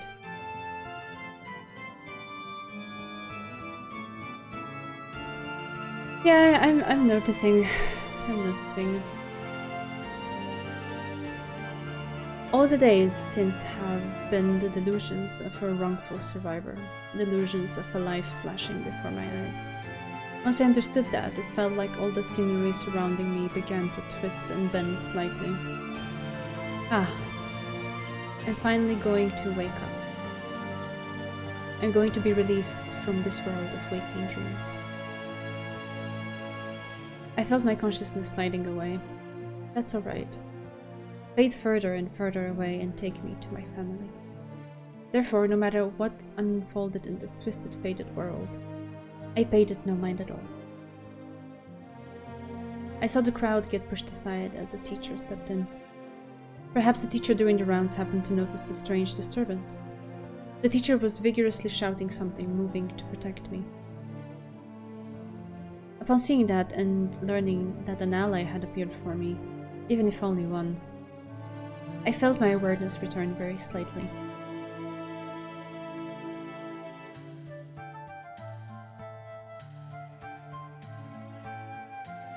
The only ones who can save me in the real world are real humans. Never again will I seek salvation from daydreams. This is the human world. The only ones who can save a human are other humans. You can also save yourself, you know. そうだね。エンジェがそう思ったなら、それがエンジェの世界。エンジェはこれで幸せになれる？エンジェがそれでしか幸せになれないと信じたなら、もうそれしかない。カゴの中にいる青い鳥をそうだと認められないなら、どこまでも探しに行かざるを得ない。ウリュウ、マリアとエンジェはもう絶好なの？絶好なんかじゃないよ。エンジェがそれを求めたからそうしただけ。私たち魔女は時に迫害を受けるけれども、でも常にみんなの身近にある。そしてきっとその助けを求められる。エンジェもまた僕たちと遊んでくれる日が来る？来ないでそのまま忘れてしまうこともあるかもしれない。人の世ではそれを成長や決別と呼ぶから。でも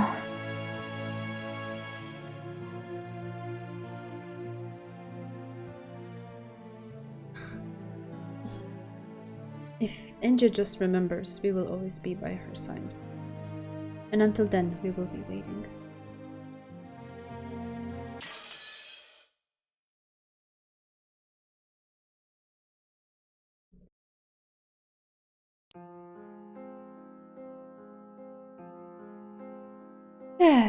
Is that it? Is that the end? Or do we keep going for a little bit longer?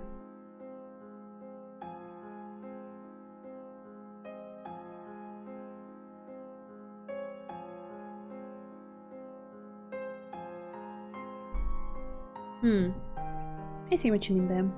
I didn't really see it that way though. We should stop here. Yeah, we can stop and have a chat.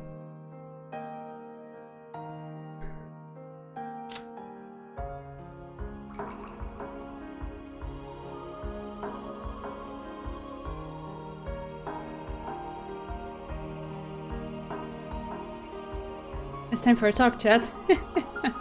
Yeah, I don't know if I'm gonna find the words, but sure. Yeah. Okay, let's chat for like, I don't know, half an hour or something like that, and then we're good. We're good. It's enough for one night. We're good.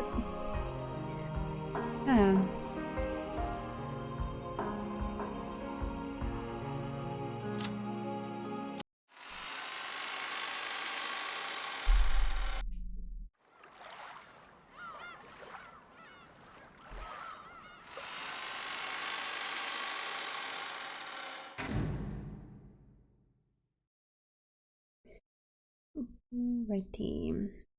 There we are. If it was fitting music for a chat? Ah, okay, my bad. If you want to, I can restart it in the background so we can hear the music. Just give me a sec. No, it's okay. I think it's doable.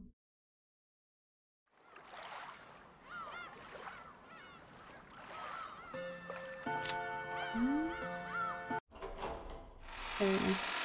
You should be able to hear this, right?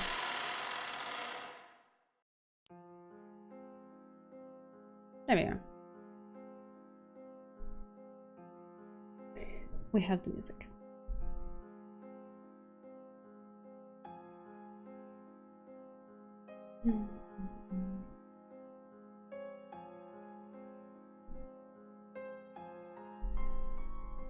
Next chapter is incredible and second fave for Superman. Okay.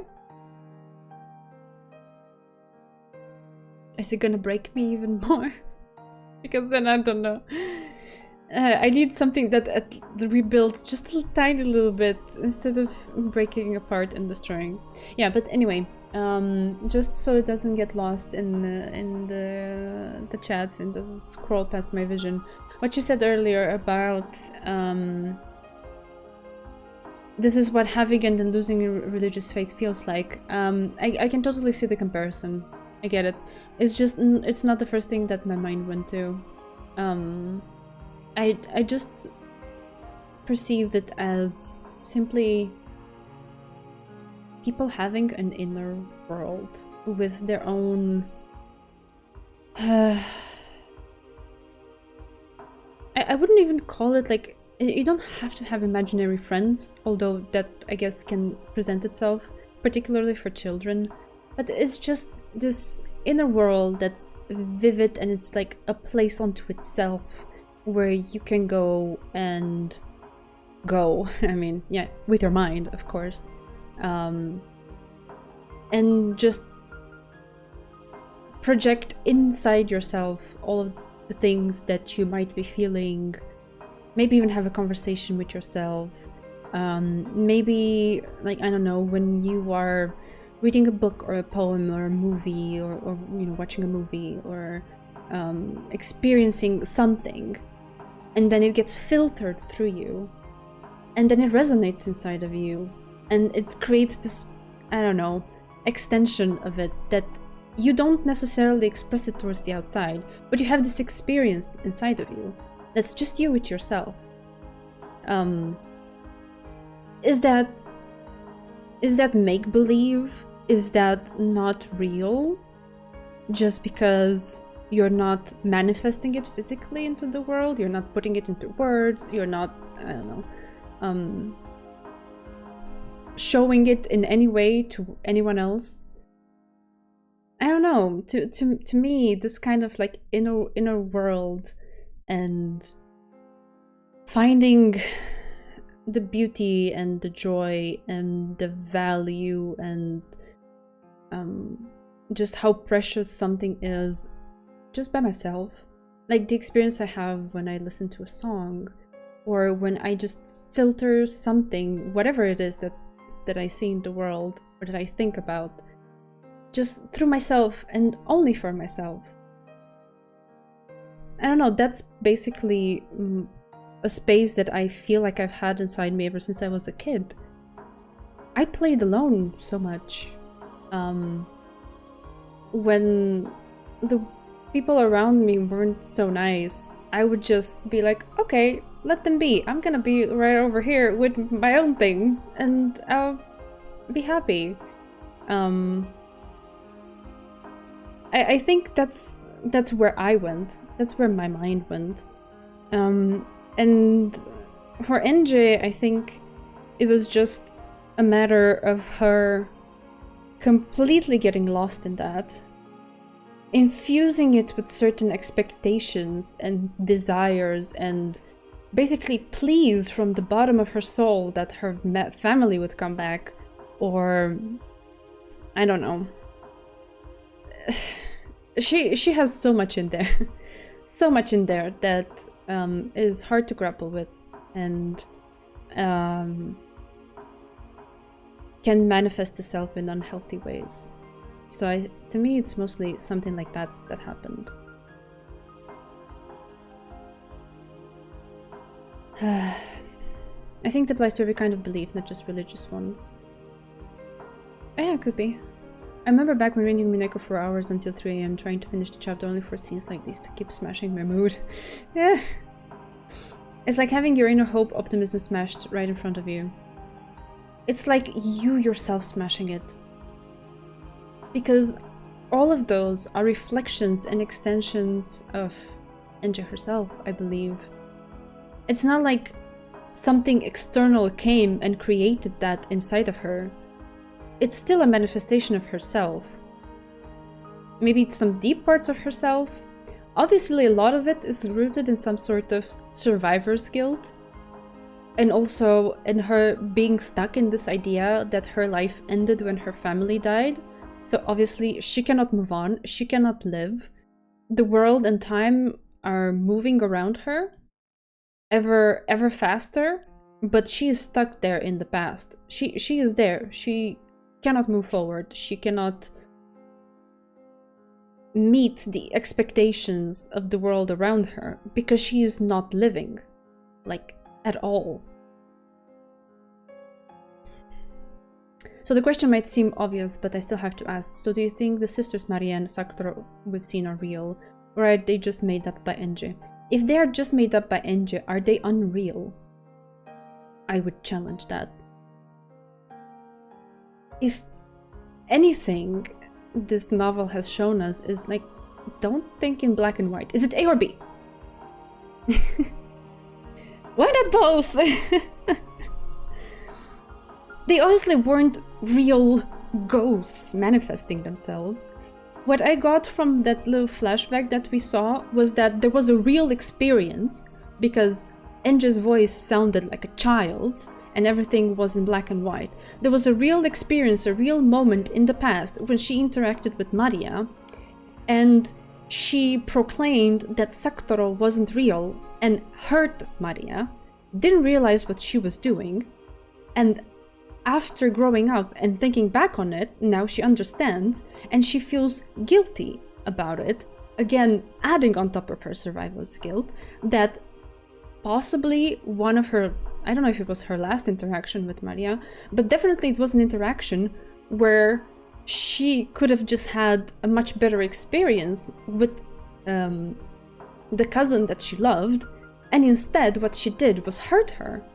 So she realizes that she did that, and then she projects it, like, onto something else again, like all of this experience. It's just a rehashing of that in a different form, but basically it leads to the same place where she breaks things and hurts Maria. So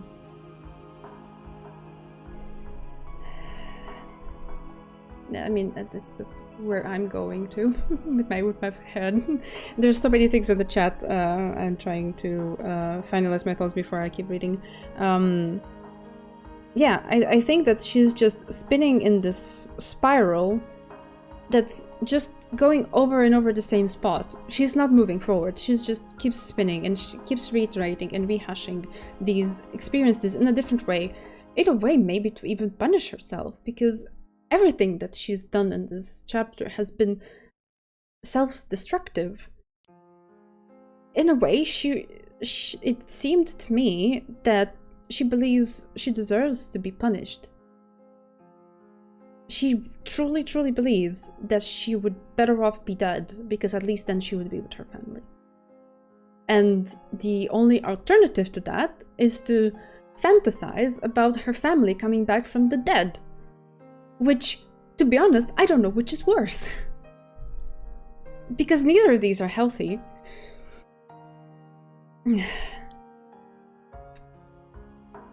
They seem more to be creations of Angel based on what it is in Maria's grimoire. Yeah, pretty much. Like, she's reading that, and that is like taking her back to these past experiences that maybe were real, and then she's building on top of them and like recreating them at a higher scale, just to make it all crumble back again, push herself to this self-destructive mode and punish herself.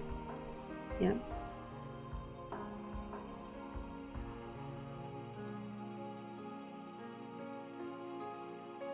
Never thought about it like that. Yeah, I don't know. Things are so highly interpretable in this novel. Like each of us, depending of, you know, what we are, our cultural background, what we've been through, our minds will go to different places based on what we read. Just like earlier, it happened that Bea's mind went immediately to religion. Mine went to a little bit of a different place. Basically, a spiritual world doesn't have to be necessarily a religious world. An inner world where you have your own experiences that are just yours can be incredibly rich and vivid, and it's not necessarily... It might intertwine with religion for some people. It's so highly personal. It depends on the person. I am not that religious, so I didn't really go there.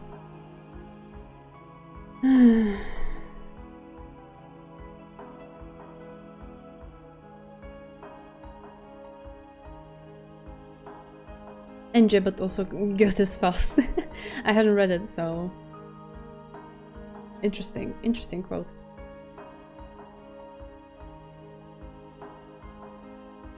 I'm getting the points of the story very well. Truly, this is really where my mind goes to, because I couldn't possibly, you know, express anything else after that other than what is floating in my mind. So I don't know what I'm doing. I'm just, you know, here. This is fantastic. Okay. I'll take your word for it. I don't try to be, my intention is not to be dismissive towards your compliments. I just don't know if I'm expressing it clearly enough, just how I feel like I'm floating in a sea of a bunch of things that were just thrown around me, and I don't know how to make heads of tails of them, and I'm supposed to not just do that, but kind of like get above the situation somehow and, you know, see it from like a bird's eye view and, you know, piece things together and so on. I feel like I have some sort of duty to do that. But here I am, just because I don't know how to swim, I'm just barely keeping myself afloat. And I'm trying, but I'm not really getting that far. At least I don't think I am.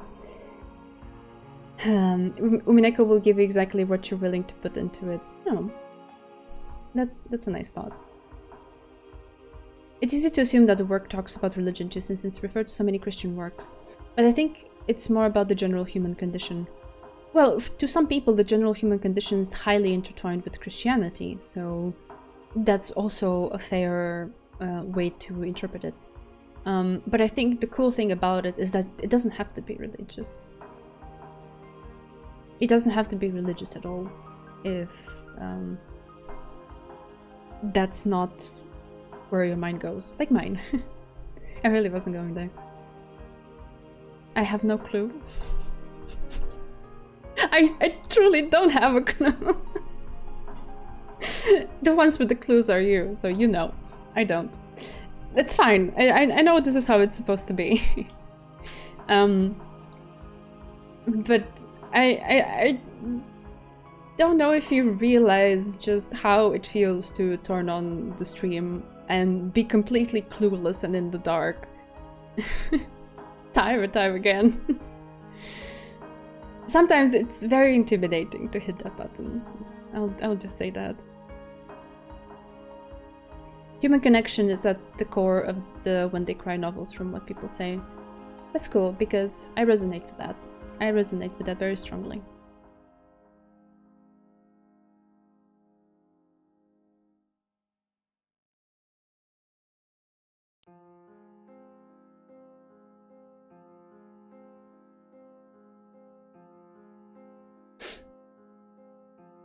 We all read this VN for the first time back then, so we can sympathize.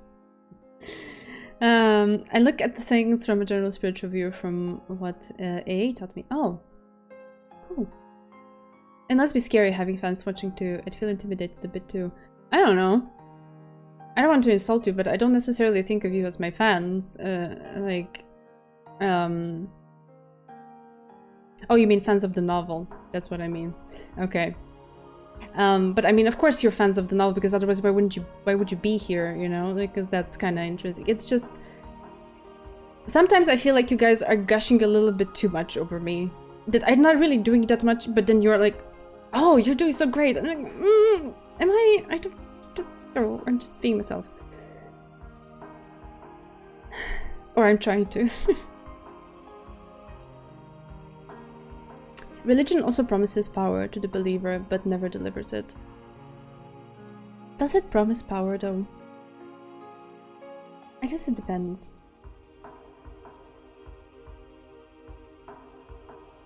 I guess some people see it that way. I don't think in all of my times when I was like closer to the religious aspect of my life, I don't think I necessarily sought that. Or thought that that was something that was being promised.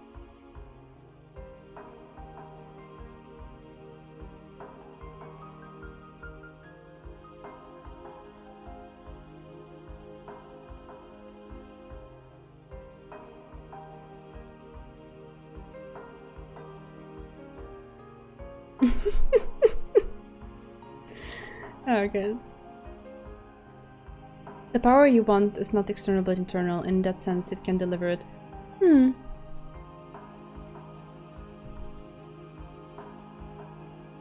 think, again, that's a very personal thing. In terms of how you interpret it.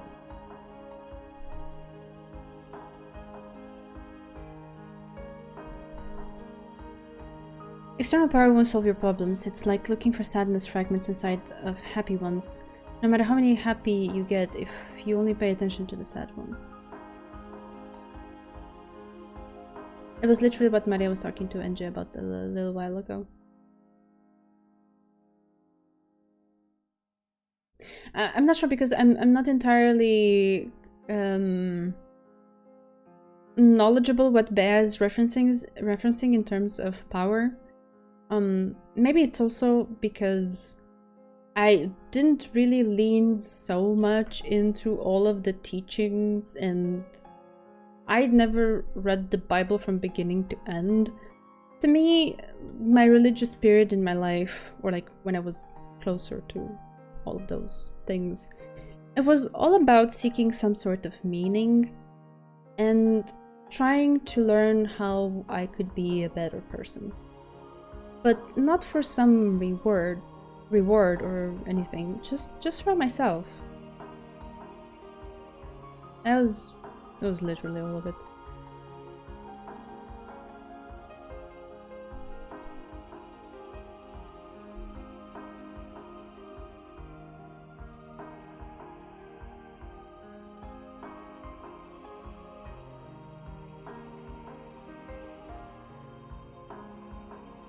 Right, I see. But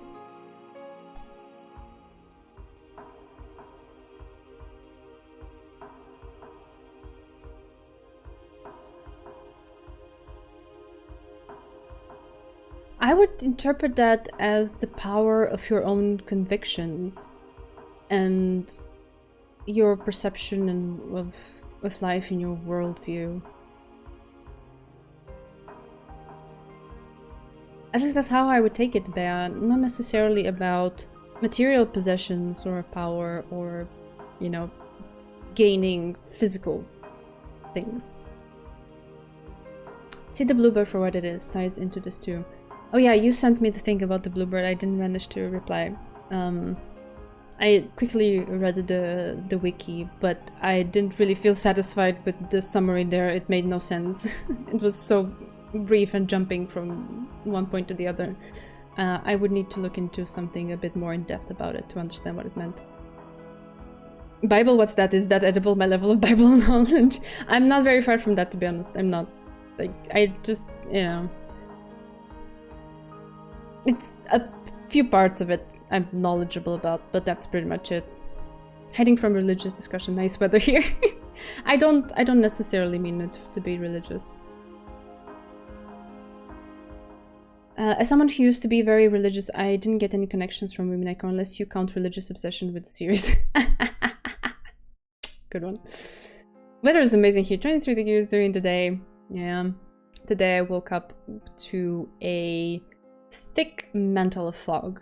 Like, you could barely see anything outside. It was very interesting. It dissipated in a few hours, but interesting. It's autumn. Who would have known? Not only convictions, the perception part you mentioned is closer. It's like yogi who learned you can't make world do or stop doing good or bad things to you, but what you can affect is your own outlook on those things.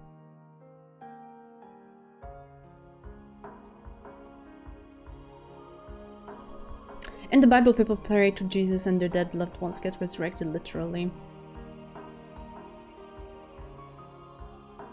Sure, but I would never project something like that literally onto the world today. It's no. Yeah, the wiki summary isn't very good. The point is that Maria references the so-called blue bird of happiness, a concept present in a lot of cultures. By showing up in the stage play, it's about an unhappy girl not being able to see the bird as a beautiful thing, but after her long journey she returns and notices the beautiful blue feathers of the bird. Alright, I see.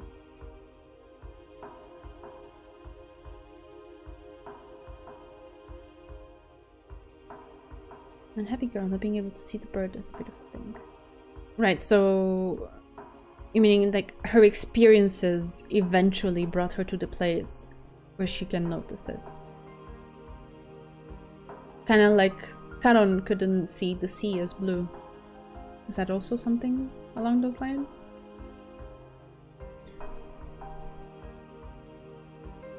That is magic? What do you mean, small blue gem? What are you referencing? The seeing of the bird or something else earlier in the comment thread? It's a story about perspective. The bird hasn't changed at all, but sometimes it is ugly and sometimes it is beautiful. Yes, Kanon's line is a direct reference to it. Okay. Mm-hmm. Okay, I see. I see.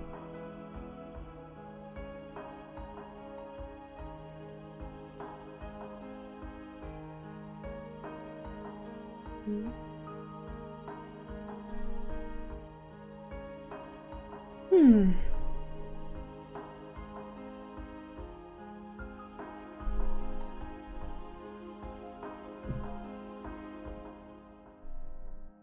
Angel not being able to grasp happiness is obviously a big theme here. I mean,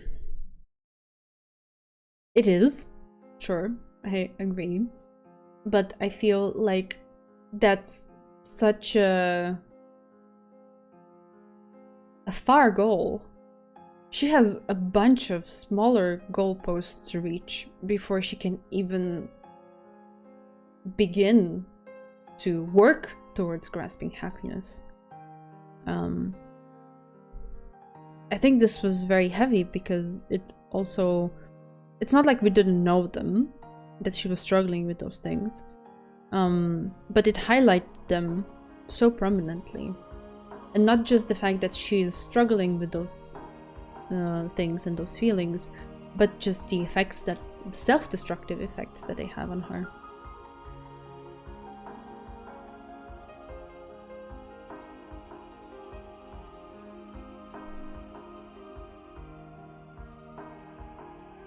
No, I wasn't suggesting that you were implying that.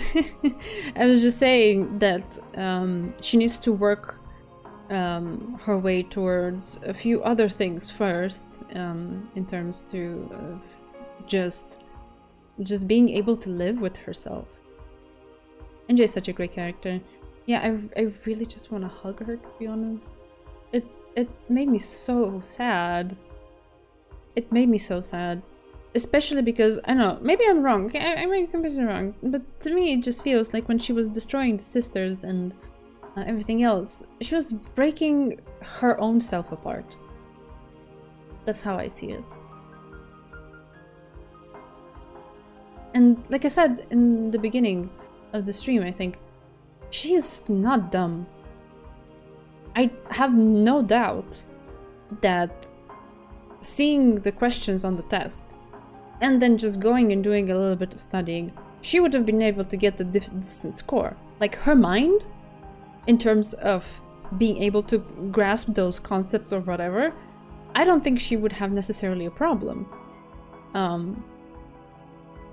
But there is something within her that stops her from doing that, just out of self-sabotage. That's how I see it, at least. I don't know, maybe I'm wrong. I think she also has a point when she notices that there are other people who can help her. Real humans she can touch and see, like the teacher who stepped in. Yeah, that was we're all the way towards the end and wasn't really extrapolated. It's cool. It's cool that that is happening. And it is one initial hug and pat, yes. All the pats. It is an initial step. She needs to see something concrete and physical and external to her that is on her side and makes her feel safe.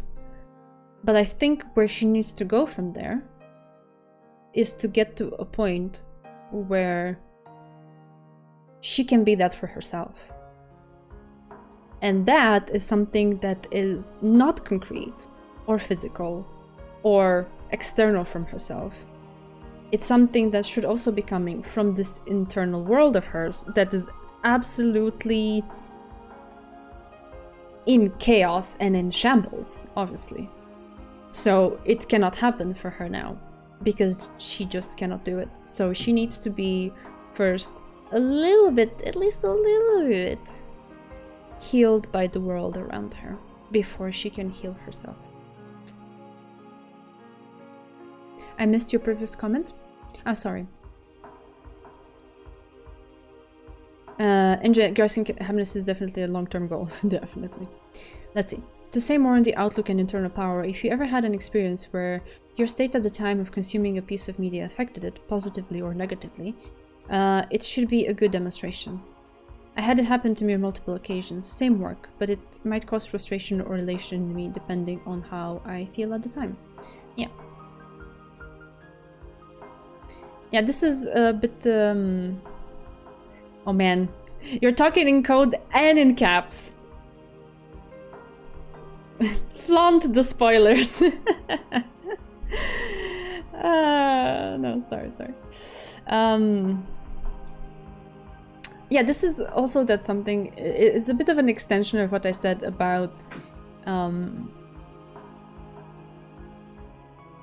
being there for your own self, saving yourself without relying on something external to come and intervene and make things better for you.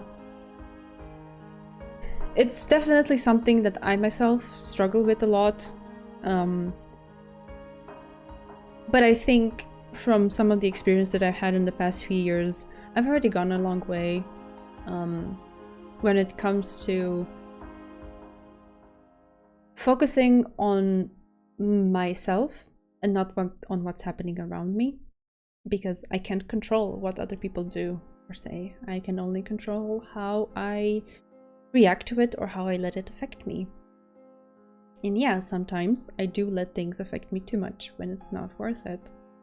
A part of that is because I care about things, and I wouldn't want to go as far as make myself not care. But there should be a boundary there, and I need to enforce it a bit better. So I struggle with that too. Not to say that I have it all figured out, and then NJ should just go and do her homework. We all have the work cut out for us.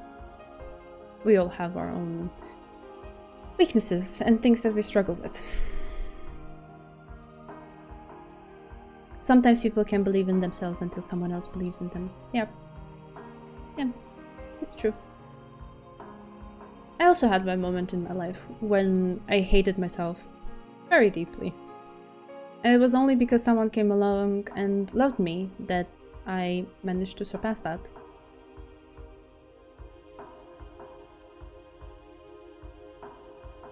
Our beliefs and our inner world are absolutely real, but they won't create miracles by themselves. It's a symbiosis, maybe. Oh yeah, for sure. I wasn't necessarily suggesting that they create miracles. No. You can use it. It's fine. It's fine. It was just funny that like, okay, in caps too.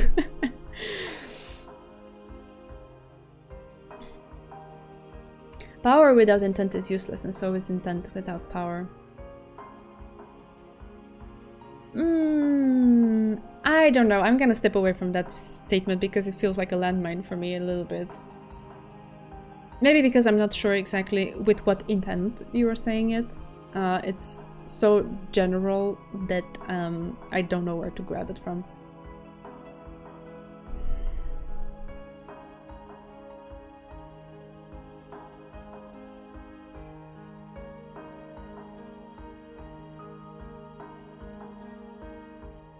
I mean, yeah, okay, then we have to discuss what is the definition of a miracle.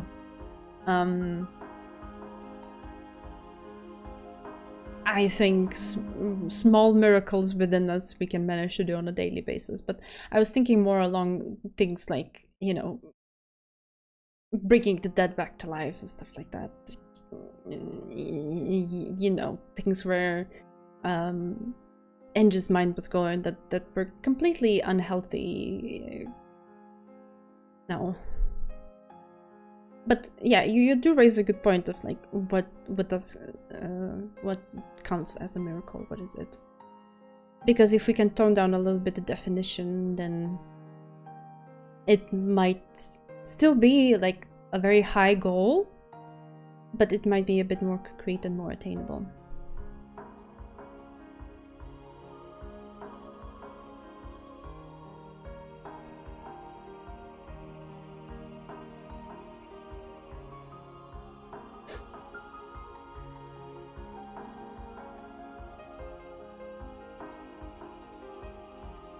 I know, Bea, I know we did.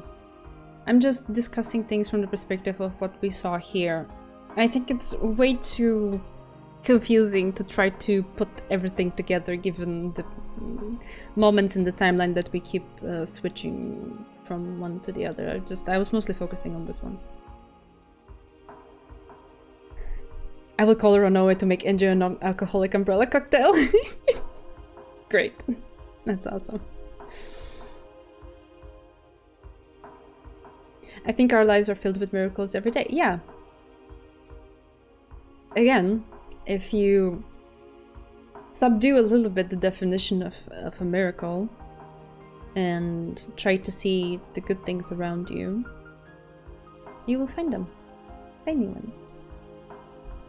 Just subtly being there. Just waiting for you to notice them. It's cheesy, but there's a kernel of truth in it. That's why things are cheesy. Because that's why things are cliches. Because there is something true about them. Otherwise people wouldn't keep repeating them. And Mamon Ben. I gotta say, the lecture Mamon gave her at the end there, that was very good. It was very good. I wouldn't have phrased some things the way she did, so I don't necessarily subscribe to things that are just... they come with the package of her entire personality, okay? And I respect that. But just the core of what she was saying, very good. Basically, putting up a mirror and telling Enge, look at yourself and what you're doing right now. These things we'll see and learn here about magic, furniture, and Enge. How does it all tie into the things we have seen so far in the rest of Umineko? What do you think? How do they tie in the rest of Umineko?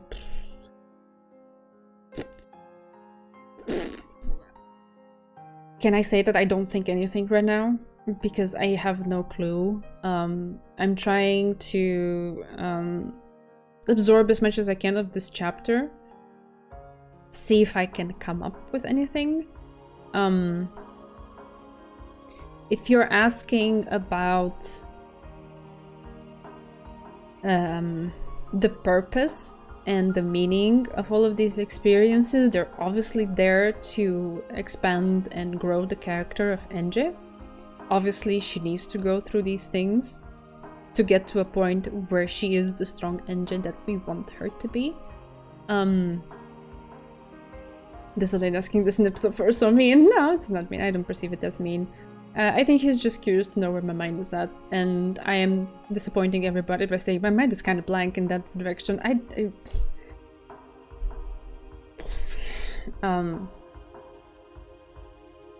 already said one thing I think that could be part of the answer, meaning that these daydreams, I guess, that she's having are an extension or a byproduct of her interacting with Maria's diary, and then building on top of past real experiences, creating these again inside her inner world, and then having it all crash down when it clashes with reality and pushes her to the limit, like we saw in this chapter. Pretty much. Now, if you're asking me things, why is it exactly that it's the 7 stakes? It's like exactly how it was on the island. I don't know, because it's hard to say. Like, were all of these details in the? I guess they were in the message bottles. And at the same time, so her mind, let's say, could have picked it up from there and like manifested them. But again, here I have a struggle with where we are in the timeline, because does Enje at this moment in time know about it?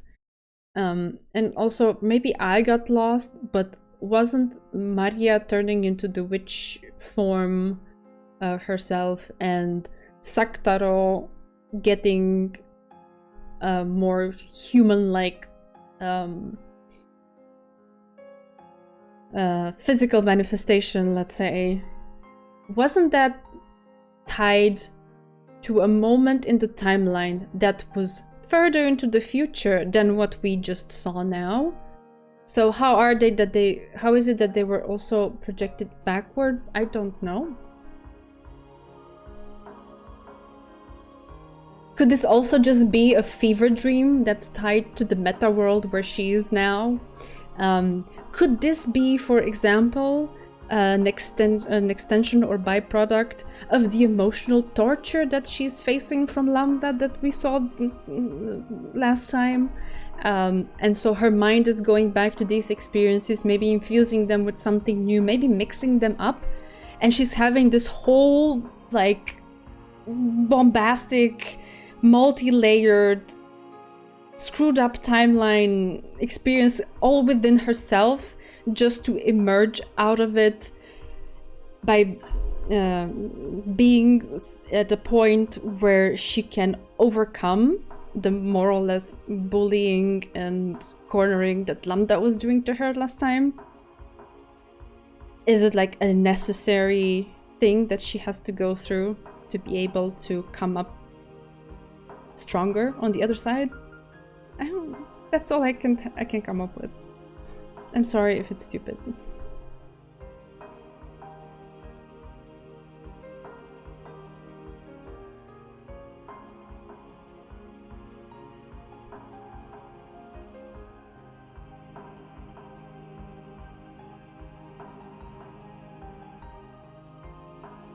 Okay, I'm trying to figure out where I left off. Ah, embrace the cheese. Cheese is a miracle itself, yes.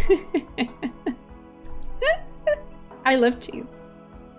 Both literal and figurative cheese. Big fan of both. I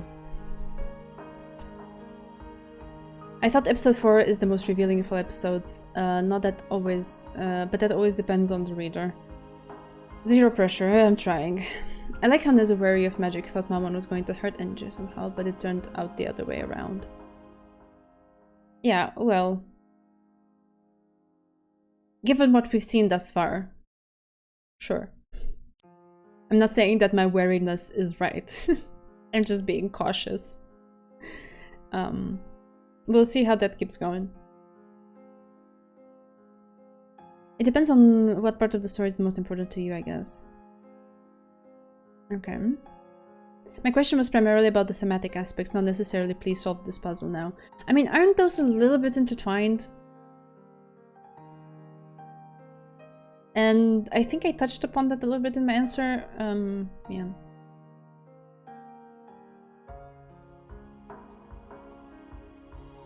I was lazy and never solved anything and just binged it, so I can comment really, to be honest. That is a fair way to go about it. You have zero judgment from me. Life is too short to worry about how you're supposed to enjoy something. Just go and enjoy it your way. Fuck the rest. That's it, that's all I have to say there. Quite the opposite, some of the things you've just said are very interesting here. I don't know. I'm spitballing here. I want Umineko to have more cute cat boys. Have to settle for the lion boy. Pain.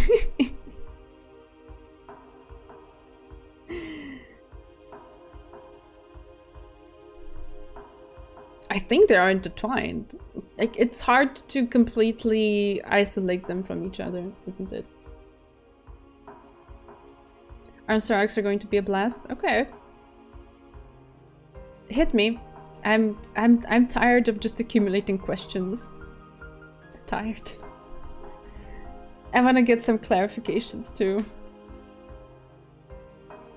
Oh wow, you guys are being quite active in the Discord. I'm getting a bunch of notifications. I'll check them out afterwards.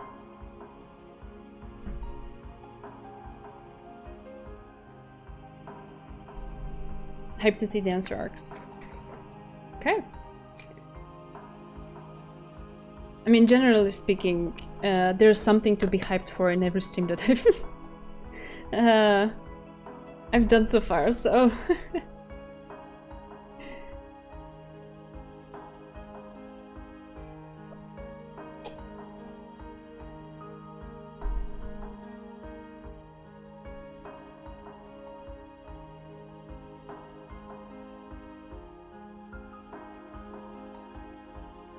You were getting bored with the answer arcs?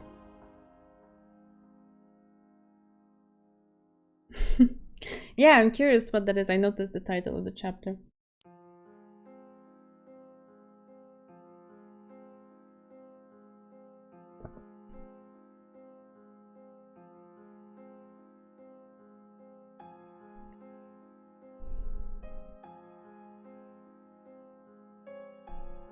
Depends on what you like about Umineko. I know people who like the answer arcs more than the question arc.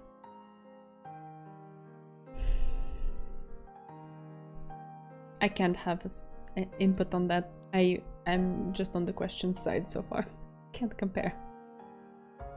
We'll see. It's also... the word like, relative to parts of this novel, is tricky. Because this whole stream that we've done so far was pain. It was pain. But was it good? In terms of writing, you know, addressing things, character growth, all that good stuff. Was it good? Yes. But was it painful? Oh, hell yes. Did I like it? It depends on what you mean by like. Because I don't like feeling pain. But I do like getting juicy character and thematic bits to extrapolate on and to, you know, maybe gain a little bit more understanding or have them be a foundation for even more badass things that are to come. I do like that. So, it's hard to say. I'd say both arcs have greatness, but I never remember episode 2. Pain is fun to read. It's a big chapter, Beatrice definitely made the right call saving it for next stream. Yeah, it's okay. For a moment I thought you meant the Beatrice in the novel, but you mean Bea, our Bea. Okay.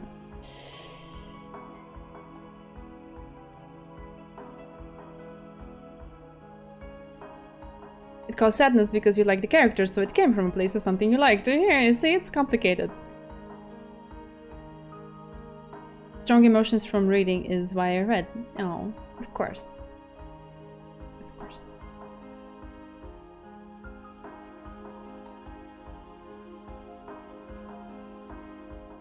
In the end, I think that's the highest goal in exposing yourself to something. You want it to make you feel something, or make you think something, or just move you in some way. And this novel does it in droves, so.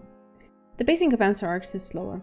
Not every chapter is a revelation. There will be more build-up chapters where seemingly nothing happens. Oh, I'm all for the build-up. If it pays off afterwards or later on, which so far the author has shown that he is perfectly capable to do, I'm all fine with the build-up. I have patience. A story should be like a roller coaster. That is to say, before writing a really cruel scene, I have to lift the people's spirits, for example, with a fun scene. Before writing a scene of pure despair, we must go through scenes of hope. And indeed, when I write, all of this amuses me very much. Interesting quote. I would do it the other way around. I would say that if there is to be a cruel scene, then downstream of that there should be something uplifting. And if there is pure despair, then it should only be a breeding ground for hope. Like a phoenix rising from ashes.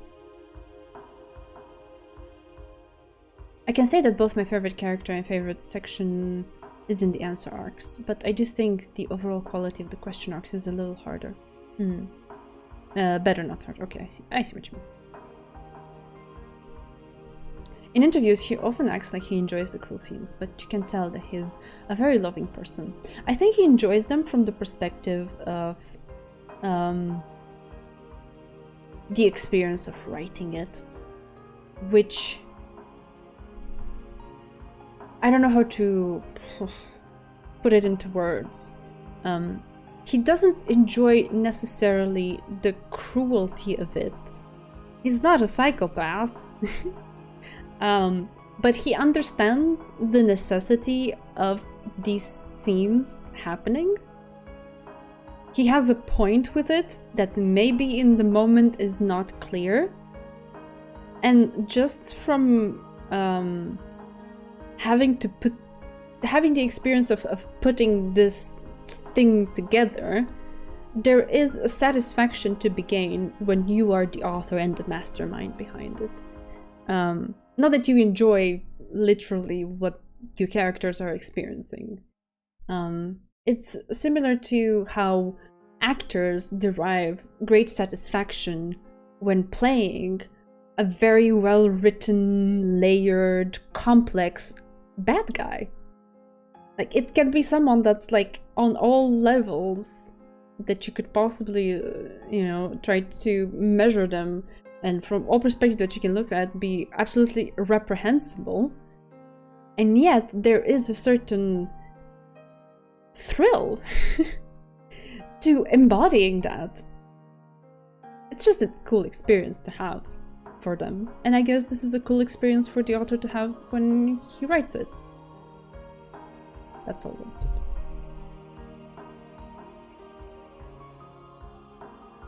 Oh yeah, the voice actors. Definitely top tier, legendary tier. I couldn't say a single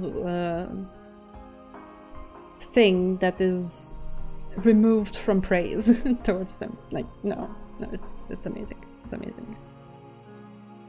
I think one of the things that really, I don't know why it went so deeply within me, but it's Maria's soft voice. She's always so calm, and her voice is so soft and warm. Even in moments of pure pain, she is like that. It's crazy. Oh, Bea! I'm having a hell of a ride. That's definitely it. Like I said, liking is difficult. in terms of what does like mean. But overall, I'm incredibly happy that I went on this journey and that I'm having this experience with you. So, that's great. Yeah. People love it. So I can tell. I've definitely expanded my circle of chatters to interact with thanks to this novel, and I'm grateful. It's cool having all of you here.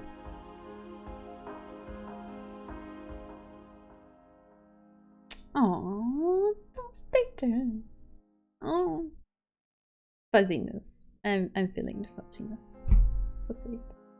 How long have we been talking though? Has it almost been an hour? I think so. I didn't realize what time it was. But yeah, I like this. It's so cool. Oh man, I have so many things to check on in the Discord. Very nice. Very nice.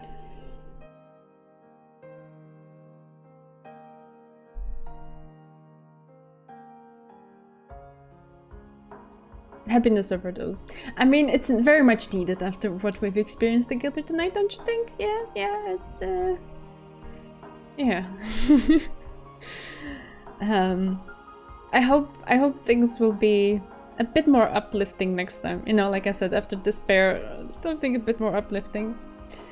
Without love, it cannot be seen, and I think Nezu has more than enough left to be able to see it when the time comes.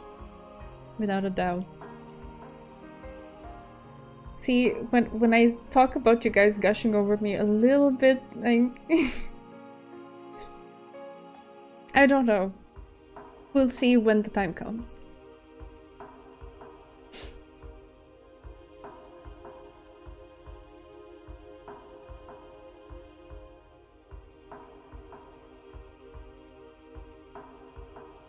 Yeah. Yeah, I'll take it.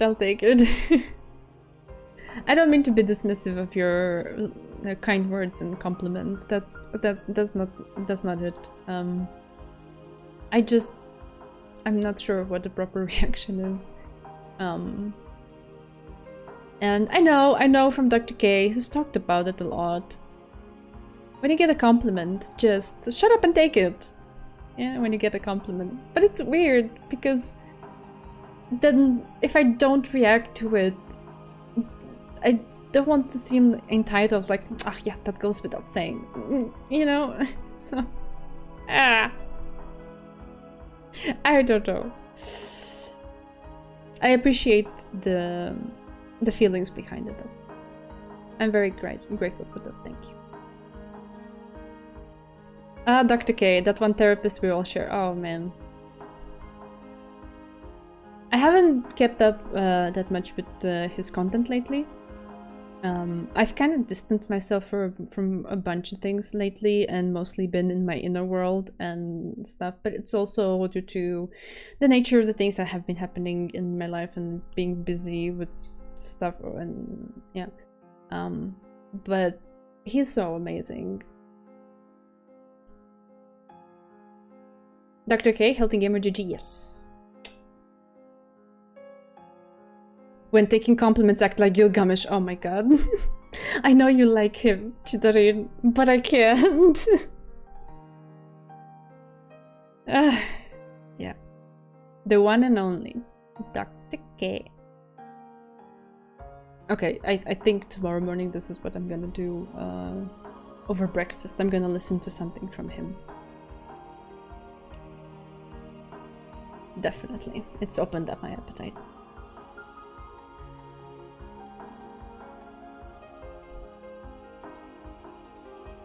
Yeah.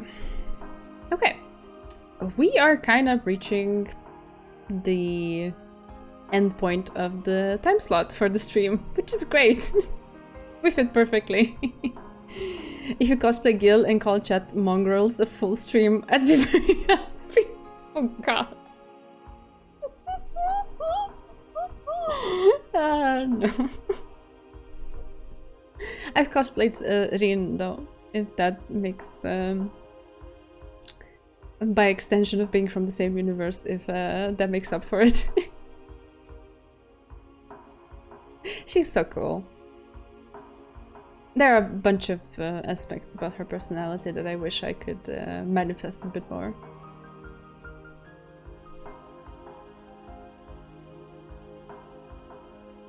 Right.